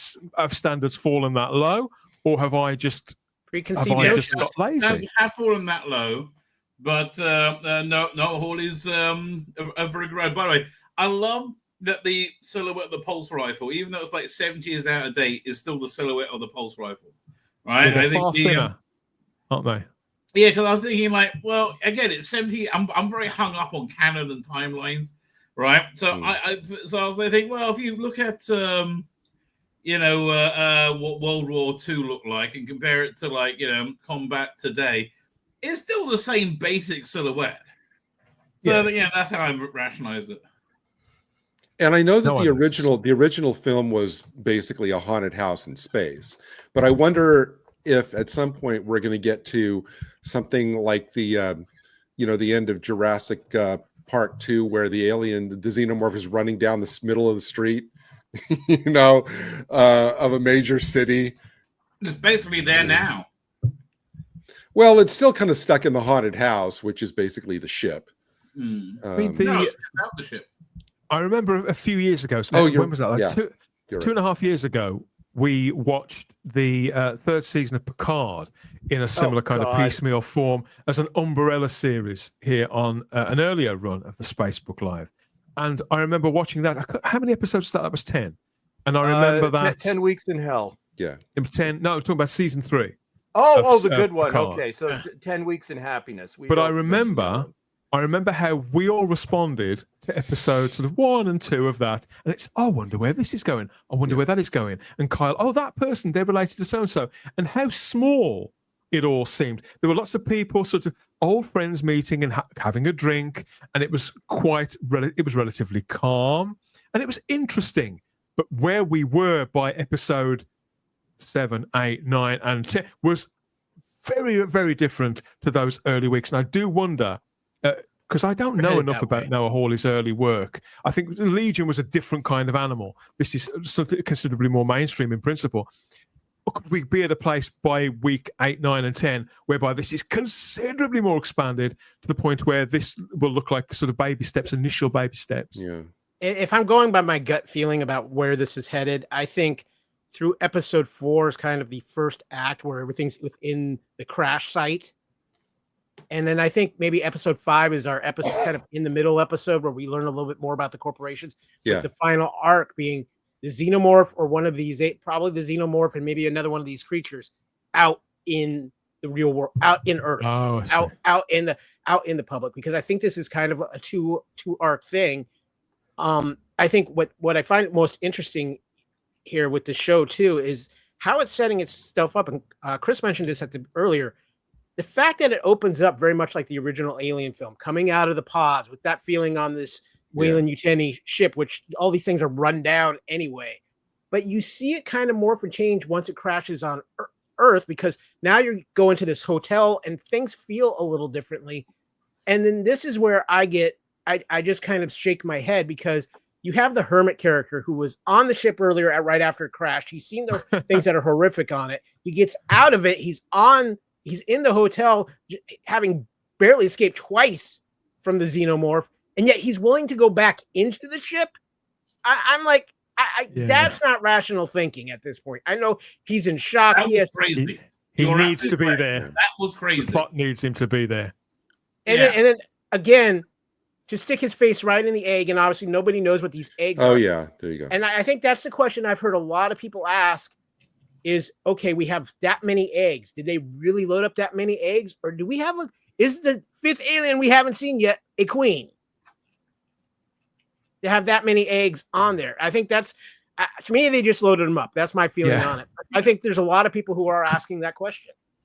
That's the exciting thing about this. It could go anywhere. I do feel like we've been offered another sort of run around up to a point, but with things coming in from each corner that are gradually sort of filling it all out and adding details. I think there'll be a flashback episode where you see where the eggs and the specimens came from. Oh, really? Okay, well.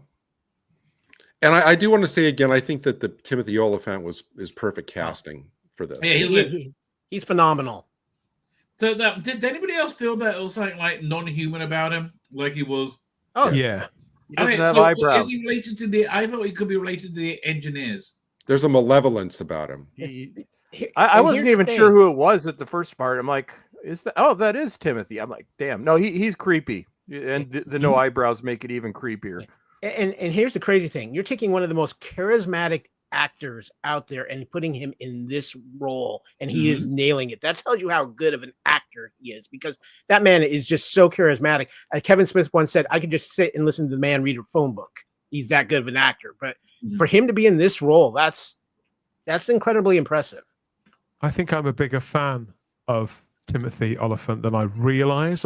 When I look back and think of all the things I've seen him do, like he was in the Scream, was it the first or second Scream movie, and all these other things he's done, and the TV show where he played the Justified is one of the greatest TV shows of the modern era. I mean, Die Hard 4. He was a great he was a great villain in Die Hard 4. Another great movie of his, because he knows the horror genre too, was, if you've ever seen the movie The Crazies. He's great in that, and he lifted The Mandalorian at a time where it was just starting to lose some of its shine too. They brought him in, didn't they, and a couple of other characters. So yeah, I think seeing his name on the cast list of anything is never a bad thing. I think he was a main selling point going into this for a lot of people. People see Timothy Oliphant on something, they're going to want to watch it, because he's one of those actors like is just so universally beloved, and there's very few things Timothy Oliphant has done that people say, "Oh my God, I hated Oliphant in this." He is so beloved.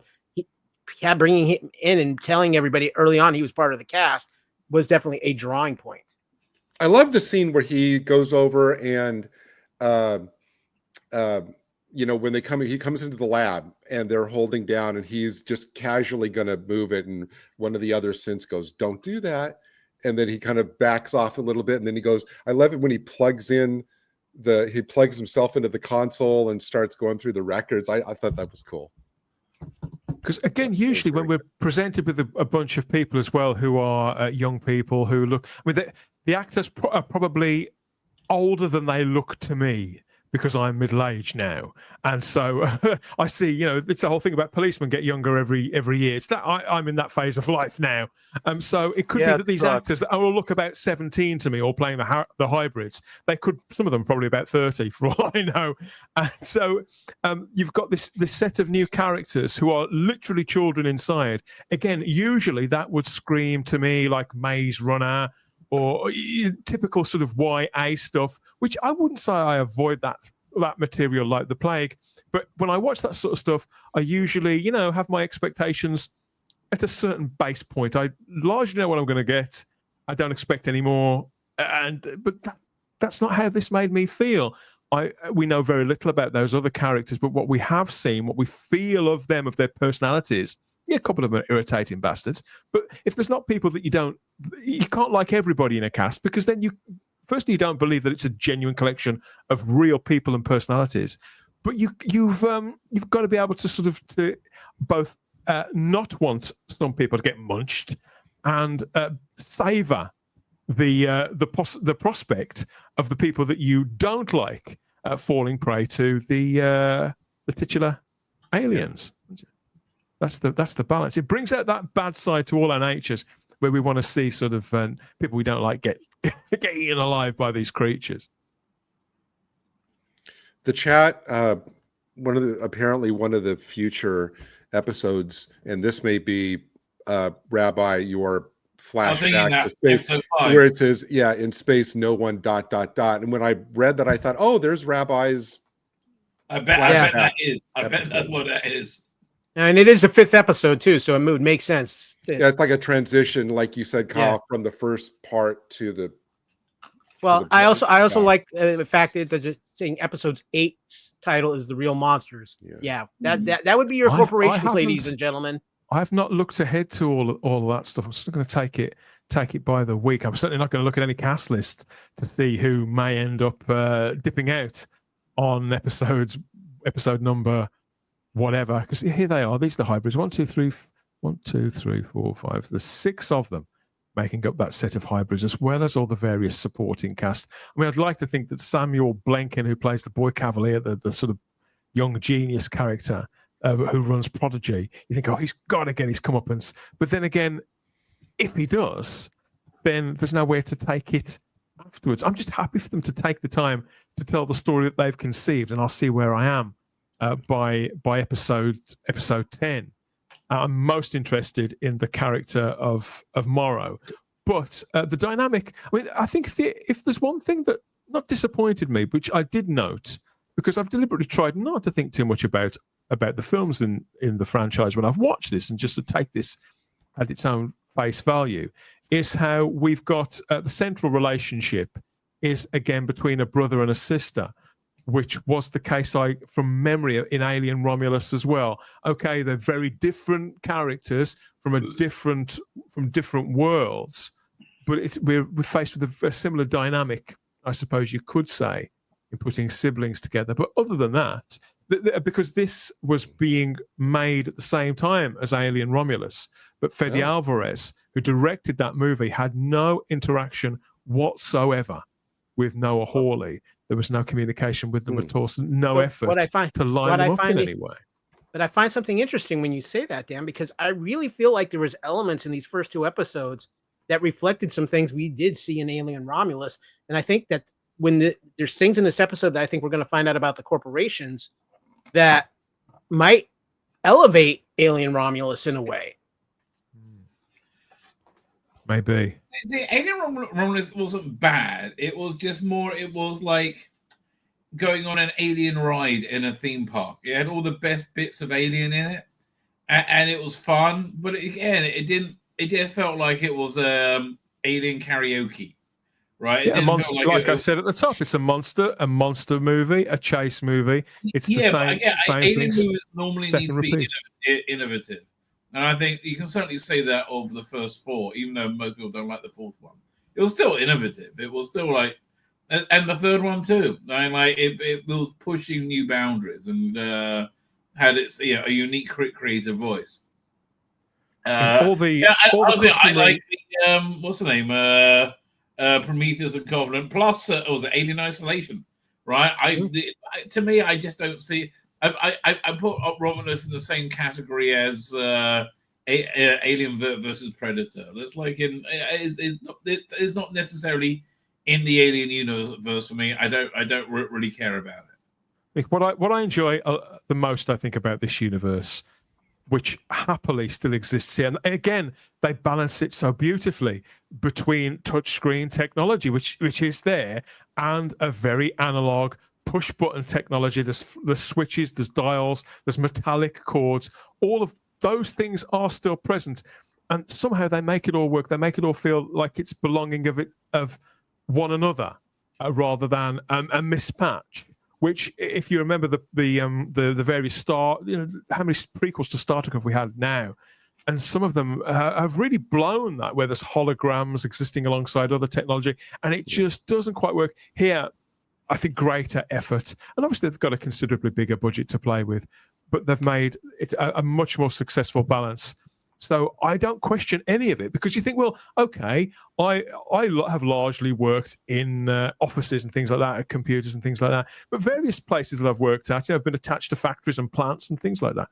And so you'd go into those sort of environments, industrial environments, and you would see outdated technology, I suppose, because a lot of the time in those kind of environments, it gets covered in grease and gunk and grit, and we're not far enough into the future that there won't be grease and gunk and grit in this. It's near enough that those things are going to endure and be exactly the same, I suppose. So it's allowed to still feel like Alien. I can't wait to see more of the creatures. This is what's excited me the most. I don't know whether having 5 different creatures in this, whether some people will think, well, that's not what I've turned up for. I think there's a danger in this that people could be getting something if they bend it too much out of shape, or even so already where, people may just want another chase movie. They don't want the corporate stuff. They don't want the themes about the nature of existence and hybrid life forms and artificial intelligence. Do you think that could put anyone off, Kyle? I think if they are, then they're probably not actual true fans of the Alien franchise, because artificial intelligence, the corporations, even when it's an alien chase movie, those are still all an essential part of this world. And I think what I'm more fascinated about with these, I think I'm more fascinated and excited to see these different alien species, because the xenomorph is the star of Aliens. Let's be that. But even the xenomorph has to have other aliens that can be a threat to it. We obviously everybody brought in Predator, but to see these other little type of creatures and how dangerous they are, because there's a whole universe out there. It's not just the xenomorph. It's not just the Predator. I am so excited to see what other kind of dangers and what other kind of species can be found in this universe. And again, it goes back to the Oliphant speech. We're food. We think we're superior, and we're not. There's a lot of things out there that can kill us. To me, it seems to very much connect to Prometheus, right? When they had all those like weird, freaky aliens in that as well, and a lot of them that look, kind of, echo the alien. By the way, the alien design in here is very interesting as well. It's a very classic alien that takes from all the first 4 movies. It's very smooth and it's very alien-esque. Do you think they go for a kind of definitive alien here that they can put on TV to budget, have it look and move the way that we expect it to, and yet be sort of representative of whichever was your alien movie? You'll recognize it as the same creature. It won't look like something else. Well, I think part of that is that it's kind of established within the alien world that the alien, whatever kind of creature it births out of, it takes on some of that characteristic. This is an alien birth from a human. So, we got the classic alien that we saw from the original Alien film. It's the closest thing to that. And I think that's fitting, considering this technically is taking place before the original Alien film. And then the question becomes, is this the first xenomorph to be birthed from a human being? Well, is it a birth from a human being? It's got a very canine run to it, hasn't it? And what's going to happen when they come up against these sort of super strong, super fast, super intelligent hybrid characters?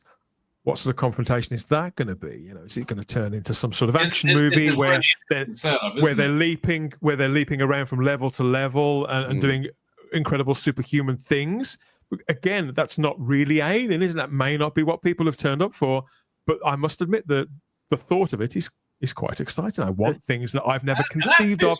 I want things that I've never conceived of and that I've never seen out of the following 8 episodes that are going to make up the rest. I think there's one very powerful scene that's going to be coming in one of these episodes. The first time one of these synths hybrids fights the xenomorph and it bleeds on it. These are kids. Acid blood. On their body. How is that? That's going to be one of the more, and it's gonna. I don't see how they're not going to have that scene in this show, and I think that's going to be one of the most intense scenes we see in this. See, Kyle, that's actually kind of what confused me about the way they staged the first attack of the eyeball, because it seems like the red-haired girl who was putting her hands up and it was like wrapping around her hands and it was trying to dig in or something, and it seemed like she'd been, to me at least, maybe I'm wrong, like hit or stung or something. So then when she appeared subsequently later, when Kurt showed up at the lab and she's fine, I thought, okay, I guess she didn't get.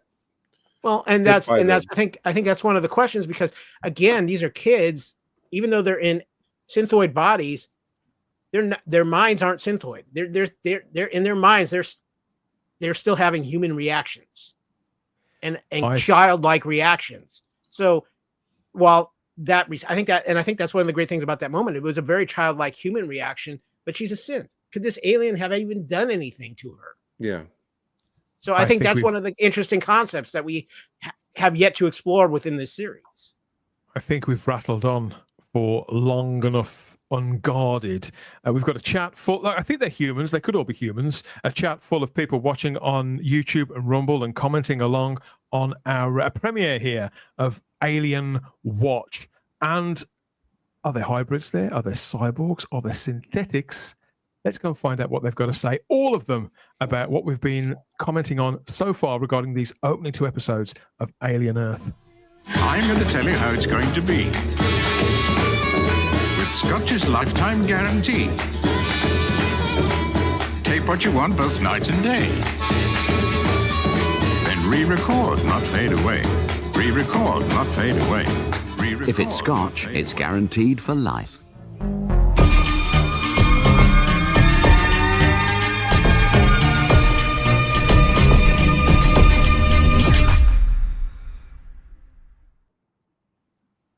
Whether you're listening or watching, this is the Spacebook Live Alien Watch. Our 2-part premiere episode of Alien Earth has finally arrived, and we've been giving you our review here. And we've been joined by people on YouTube and Rumble dropping their comments live too, including Nicholas Horton, who says apparently they want Alien Earth to have several seasons, but that depends on how the ratings go. There's that word again. They're off to a good start. They're off to a very good I was start. just thinking, by the time they get to like Alien season 2 or 3, they could have it concurrent with the events of the Alien movie, and we could see maybe the political machinations that got the Nostromo crew, right? And maybe you can have them like monitoring the situation, see what's going on. Like it could really dovetail nicely into the original Alien movie. Streaming platforms don't publish ratings as we conventionally recognize them. Of course, I'm not sure what we'll know, when we'll know. I mean, I would imagine they haven't invested too much long term, because it could be a flop. I mean, it could all fall apart by episode 4 or 5 for all I know. I might hate it by the conclusion, but I'm certainly in it for the long term, for the duration. And Nicholas Horton goes on to add, why is it always the cyborg character that goes nuts? Because they're a cyborg. Don't trust bloody cyborgs. Thank you for that. Thank you for that, Nicholas. PD Rich is in the live chat too on YouTube and says it's probably the best thing that's come out of that universe since Alien Isolation. I think that was a game, wasn't it? I don't do games, so you're talking double dust to me. But I know the Rabbi mentioned it earlier on. That's one of the few games I played, and it was. There's even a better Alien game out now, because there is for PlayStation. There is a PSVR 2 Alien game that I actually have played and own. And you want to talk about Alien in VR? That's scary. It's crazy wild. Dr. Bando is watching on YouTube too and adds, I like that most characters in productions now are morons, even the scientists and experts. Is that a general observation? Because that wasn't the feeling that I got watching this, for the most part, apart from a couple of instances where, one in particular, where a character needed to be where he needed to be. That wasn't how I felt about this watching it at all. I felt it was very intelligent. But thank you for the comment, Dalek de Bando. Let us know what you thought of the actual show. You would be surprised how many scientific types are actually quite stupid, as Mark Leaseth, outside of their field of expertise.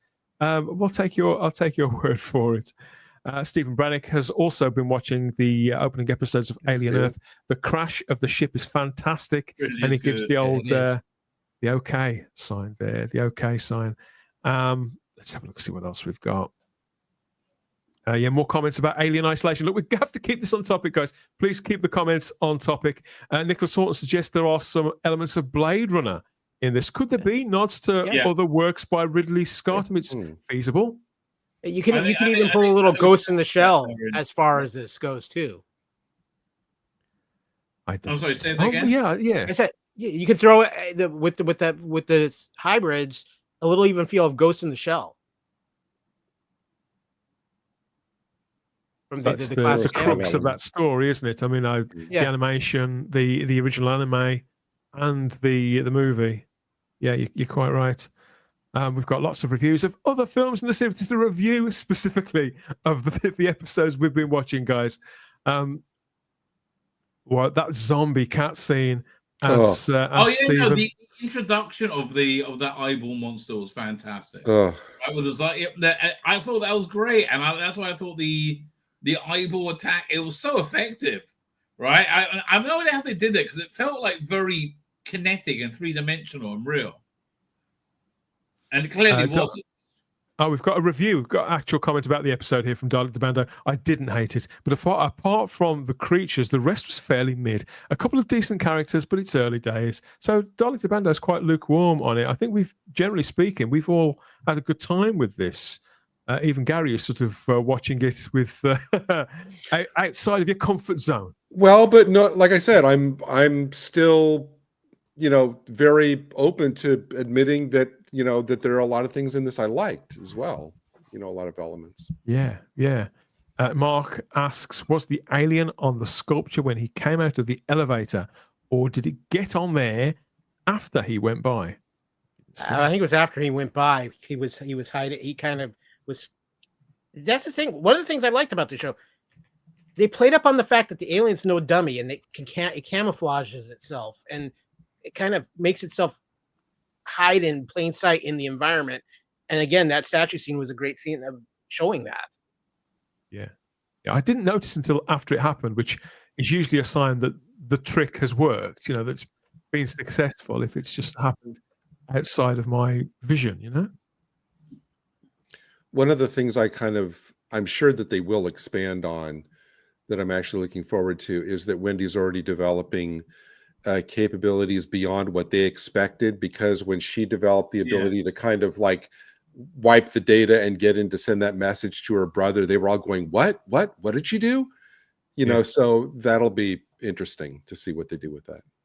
It's the little pieces of the puzzle here and there that I wouldn't say that's what keeps you interested, but it's things that I wasn't expecting, that are offering me scenarios or ideas and further developments of themes which I would expect to find in something connected with this universe. Just the same as how the Rabbi mentioned the production design. I love all that stuff, because as a designer myself, that's what I look out for. So all in all, generally speaking, there was a lot of the attention to detail I feel was present here, which we simply haven't been getting largely from cinema for quite a long time. Any kind of cinema. It's one of the reasons why I stopped going, because cinema was starting to feel less cinematic. And here we have a TV show which for me did feel like I was watching a feature film. The only difference being it all leading to a cliffhanger, which I have to say I wouldn't say I'm on the edge of my seat waiting for the next one, but I do need to see episode 3, which means that even at my age, I think, okay, I wouldn't say it's captivated my inner child, but it's got my attention. I imagine I'm going to be there for the duration. I mean, Noah Hawley made this look so easy, but then again, he has spent the last 5 years putting it together, Rabbi. If you can't get it right in all that time, when can you? I mean, look, it's got a solid story behind it. I don't know what it is. We've only seen like the first quarter of it. Right, but it's clearly a story rather than content, right? And it's this is the ultimate use for this kind of streaming model, where you get it's like a TV version of a novel, in terms you get genuine complexity and detail of that you don't normally get with a TV show. Not when they don't know what they're doing, and they just have 8 hours to fill, they'll just add in stuff like plot points, like side quests, that sort of thing to fill up the time. I don't think we're going to get anything like this in this. I think this is a well crafted story that can really only be told in this medium. So I'm happy that we. The utter stupidity of the last few years, it's finally led us to be able to get this good show. So I'm good with it. They're actually giving the fans. They're actually giving the fans, I feel, what they want. I know it's early days, Gary, but they're giving the fans what they want. Yeah. in many respects, getting them to ask questions, just like Sarah was frantically texting questions to me, as if I know Sarah. Come on.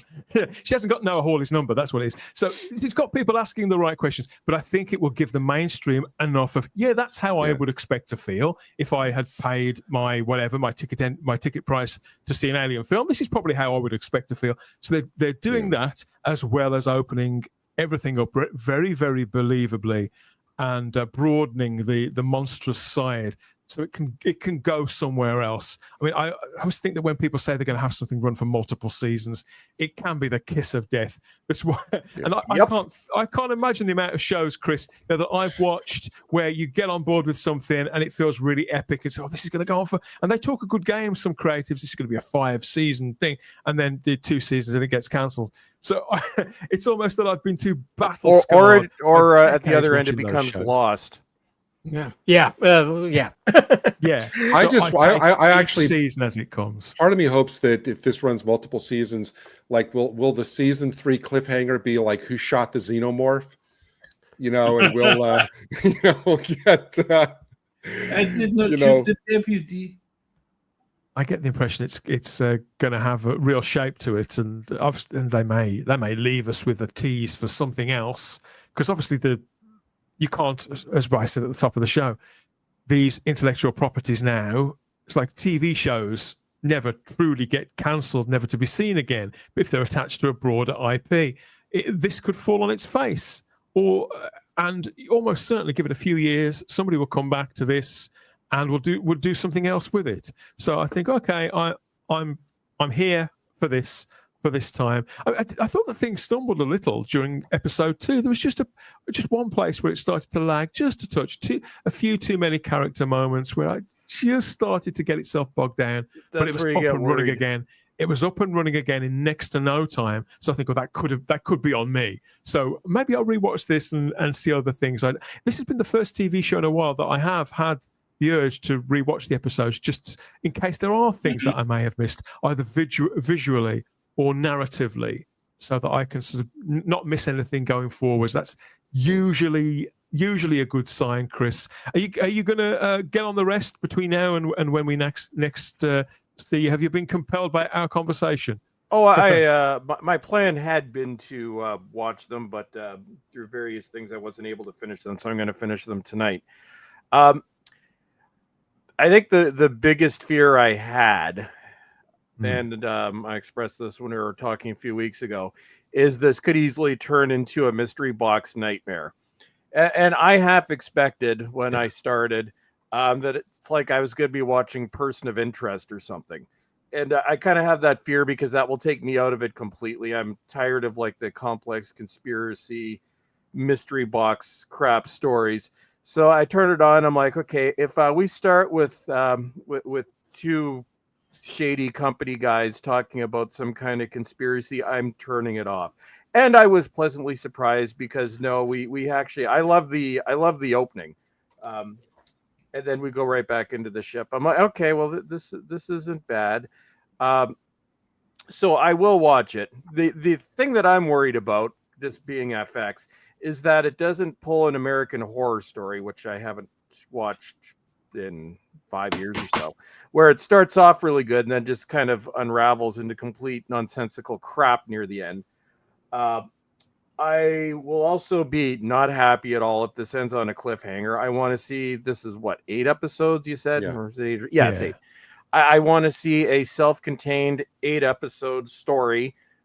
You could do other seasons, basically make it like a sequel movie or something. I will be very, very grumpier than usual if this ends on a cliffhanger. That will just ruin my day. Or if it turns into conspiracy mystery box crap. Or if it just goes off in some other nonsensical direction past the halfway point.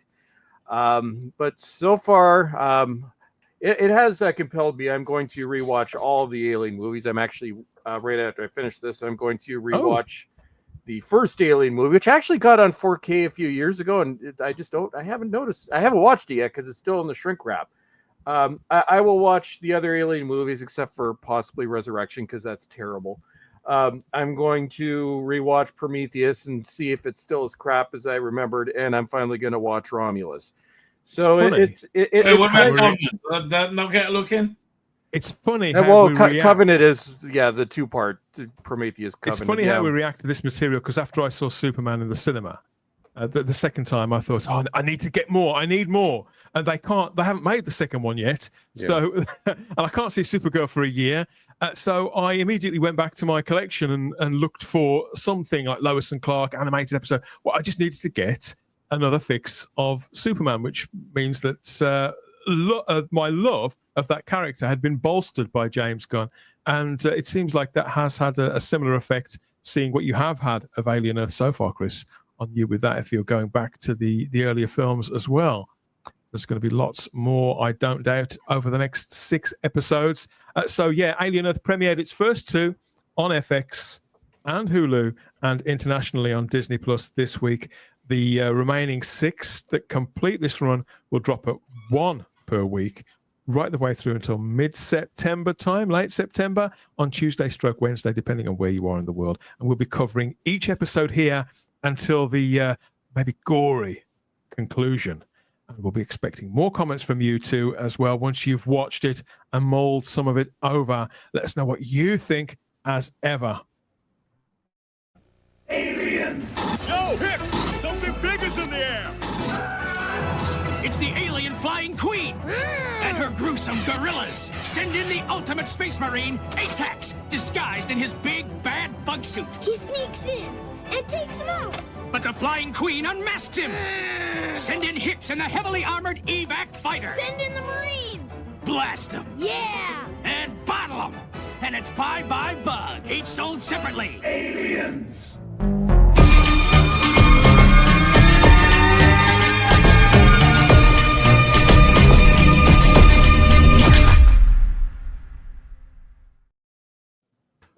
So do we think these are hybrids there, really young hybrids from the 1970s? Have they been melded together with their space hoppers? Yeah, I'm not sure. But yeah, so we've been reviewing Alien Earth, the opening 2 episodes there of this brand new sci-fi series based on the classic series of movies. And results may vary, of course. Let us know what you think as ever there in the comments. Guys, thank you so much for your contributions on this one. I've been looking forward to it for months. Wasn't disappointed at all. Oh, very good. I actually, now after seeing that commercial, I hope they bring ATAX into this series. At some point. That would be great. I thought the marketing team that came up with those ideas now run Doctor Who. The truth is, Dan watches Alien Earth in his bug suit. I watched. Yeah, I always suspected that. Dan, I'm gonna have to go. I just saw it's past midnight for me, but I'm. Rabbi, you gotta sit. You gotta sit. What? I'm cream crackered, baby. Actually, I am. There you go. So there you go. I'm cream crackered. I'm ready to climb the wooden hill to Bedfordshire and tuck myself up in bed. That's my bad. So I'm gonna head on out. I guess I'll be back next week to talk about more Alien and whatever else is going on in the world. Thank you very much for having me. So long, everyone. Cheers for being here, Rabbi. Cheers for being here. He's off to meet a slippery demise. As always, the Rabbi from another planet. Go and catch him on YouTube and X as ever. Kyle, great to have you on the show. I know you've been on before. I can't remember quite what we talked about, but always a pleasure. And let's see where it goes. Oh yeah, it's always great to do a podcast with you, Dan. You've done, of course, I've been on Type 40 with you, and you've been on several shows on the Fandom Podcast Network. And if you were joining us late too, this is a little experiment between the Fandom Podcast Network and the Spacebook, because the audio of this will be going on the Fandom Podcast Network feed here later in the week, and a little crossover. Of course, as you all know, the Type 40 show is part of the Fandom Podcast Network. In fact, it is where it originated, and I would like to apologize to all the listeners out there for all the years of Dan that you have had to deal with. It is partly in my fault, so thank you, Kyle. So remind people the other shows on the network. I mean, you are the co-host of the flagship show Culture Clash and several other shows there too. So what's the general, give them the elevator pitch for anybody who hasn't heard. Well, if you're interested in the Fandom Podcast Network, we are basically, we cover all things fandom. We believe there's no such thing as a wrong fandom, whether we like it or not. That it doesn't matter. You like your fandom, and we cover for everything from current things. We have our show Culture Clash, which is current shows and current news that we discuss.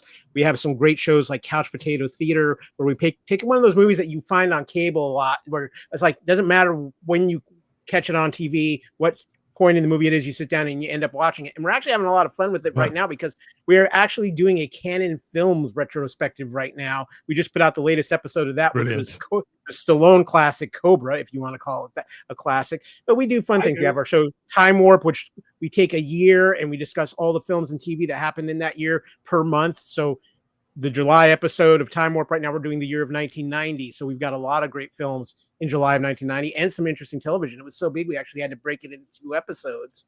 And of course, we have our Blood of Kings show, which covers all things Highlander. We are very proud to be part of that fandom, and they've welcomed us with open arms. You have Adam O'Brien, the Lethal Mullet, doing things the way only the Lethal Mullet can. But it's just a product of, we just want to go out there, give everybody a fun place to go to talk about fandom, listen to fandom, hear our crazy opinions, whether you agree with them or not. And you know what, we just have fun. And several years ago, we brought Mr. Hadley into the fold, and he took over our Type 40 Doctor Who podcast and has made it amazing. And I say it all the time whenever I'm on a show with Dan, but I am just so proud of the person and podcaster and video and YouTube person he has become, and he has done a phenomenal job and grown so much. And we're just so proud of him and glad to give him any support we can at the Fandom Podcast Network. As we say in Birmingham, shut up, you tart. Thank you, Kyle. And yeah, your portal into forever. I was going to say there at the Fandom Podcast Network, get a bit of everything, and maybe start your latest trip down memory lane, I suppose. Your latest blast back through movie and TV history. That's what I find with a lot of the shows, the Fandom Flashbacks in particular. It's like, I forgot about that, or I must watch that again. It's great stuff, absolutely fantastic stuff. Thanks again, Kyle. Hope we're going to bring you back on, talk more Alien with us soon, and heaven knows what else. But yeah, it's I just want to say too, if you want to listen to the audio version of this podcast, it'll be on the Fandom Podcast Network's feeds, and you can find those all over the place. We're on iTunes, Spotify, iHeartRadio, Amazon, and of course on our homepage too, fpnet.podbean.com. You think, what did they really say that? I've got to hear it again just to make sure. Thank you, mate. And Ballstrek, our mate Chris there, you've changed your icon. That can only mean one thing for those watching on YouTube, that the story of Frank has taken another unfortunate, solemn turn. Well, we've got an update for poor Frank. We were provided this image. We don't know exactly what's happened to Frank. As you know, the last time we heard from him a couple months ago, he was in a forest being forced to wear a dress by creepy people. They've given us a new photo, and apparently this is the current state of Frank. We don't know what they've done to him, but it looks pretty serious. So pray for Frank. Frank is still missing, but this is Frank's proof of life. So Frank will be taking donations to help find Frank and the bad, creepy people that have obviously done very bad things to him.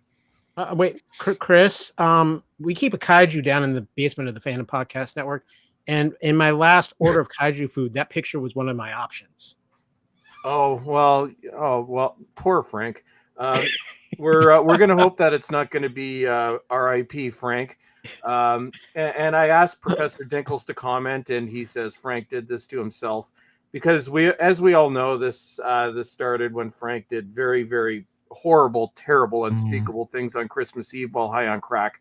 Or no, it was New Year's Eve while high on crack, and got himself arrested, and it's just been downhill from ever since. And Professor Dinkles has just he's disowned Frank. So Frank's on his own. So pray for Frank. Yeah, he's got to learn the hard way, it seems. But as ever, our thoughts are with Frank, and you can join the campaign there across social media. Our first port of call being Chris there as light a candle. Oh. Oh God! Thank you, Gary, as always. Yeah, as I say, I mean, when you told me you hadn't seen an Alien film since whenever it was, since the 90s, I thought, oh, you're making this guy watch this stuff. But it seems you're still smiling. You're still talking to me. You've obviously had a decent time. Of course. No, I'm not. I wasn't going to be, to come in and say I hadn't seen. I want to contribute something. And like I said, I'm not watching with arms crossed. It's like if there's stuff that I'm impressed by or that I think is good, I'll absolutely say it. No, I mean, it's been a great conversation. Your company, your input has been as invaluable as ever, as have people there in the live chat. Pray for Frank, says Stephen Braddock. So pray for Frank. Frank appreciates the thoughts. We've got Highlander fans. They're showing themselves. PD Rich, I used to be on the Highlander message boards back in the day. We'll have to have a catch up with Highlander soon, I think. Oh, and I also want to say that if you're a big Trek fan like me, there's lots of stuff on FPN, like I enjoy, like the All Good Things and what's the other one? Making Union Federation, where we cover not only just Trek but the Orville as well. Yeah, absolutely. It's like there's lots of great stuff on FPN for Trek fans too. So check that out. Get trekking. Yeah, this has been the Spacebook Live. So let us know what you think of all of this in the comments section as ever, or on Instagram and X at the Spacebook. But yeah, what a show. What a conversation. How fantastic to watch some television and not be completely repulsed by it or feel alienated by it. That needs to go where Frank is. That joke needs to go where Frank is. I bring your puns out late in the game, everybody, which is usually the ideal point to wrap things up. Thank you so much for your company, everyone. We'll see you in the comments and out there, as ever, somewhere, soonish. Take care. Enjoy the rest of your weekends. Bye-bye.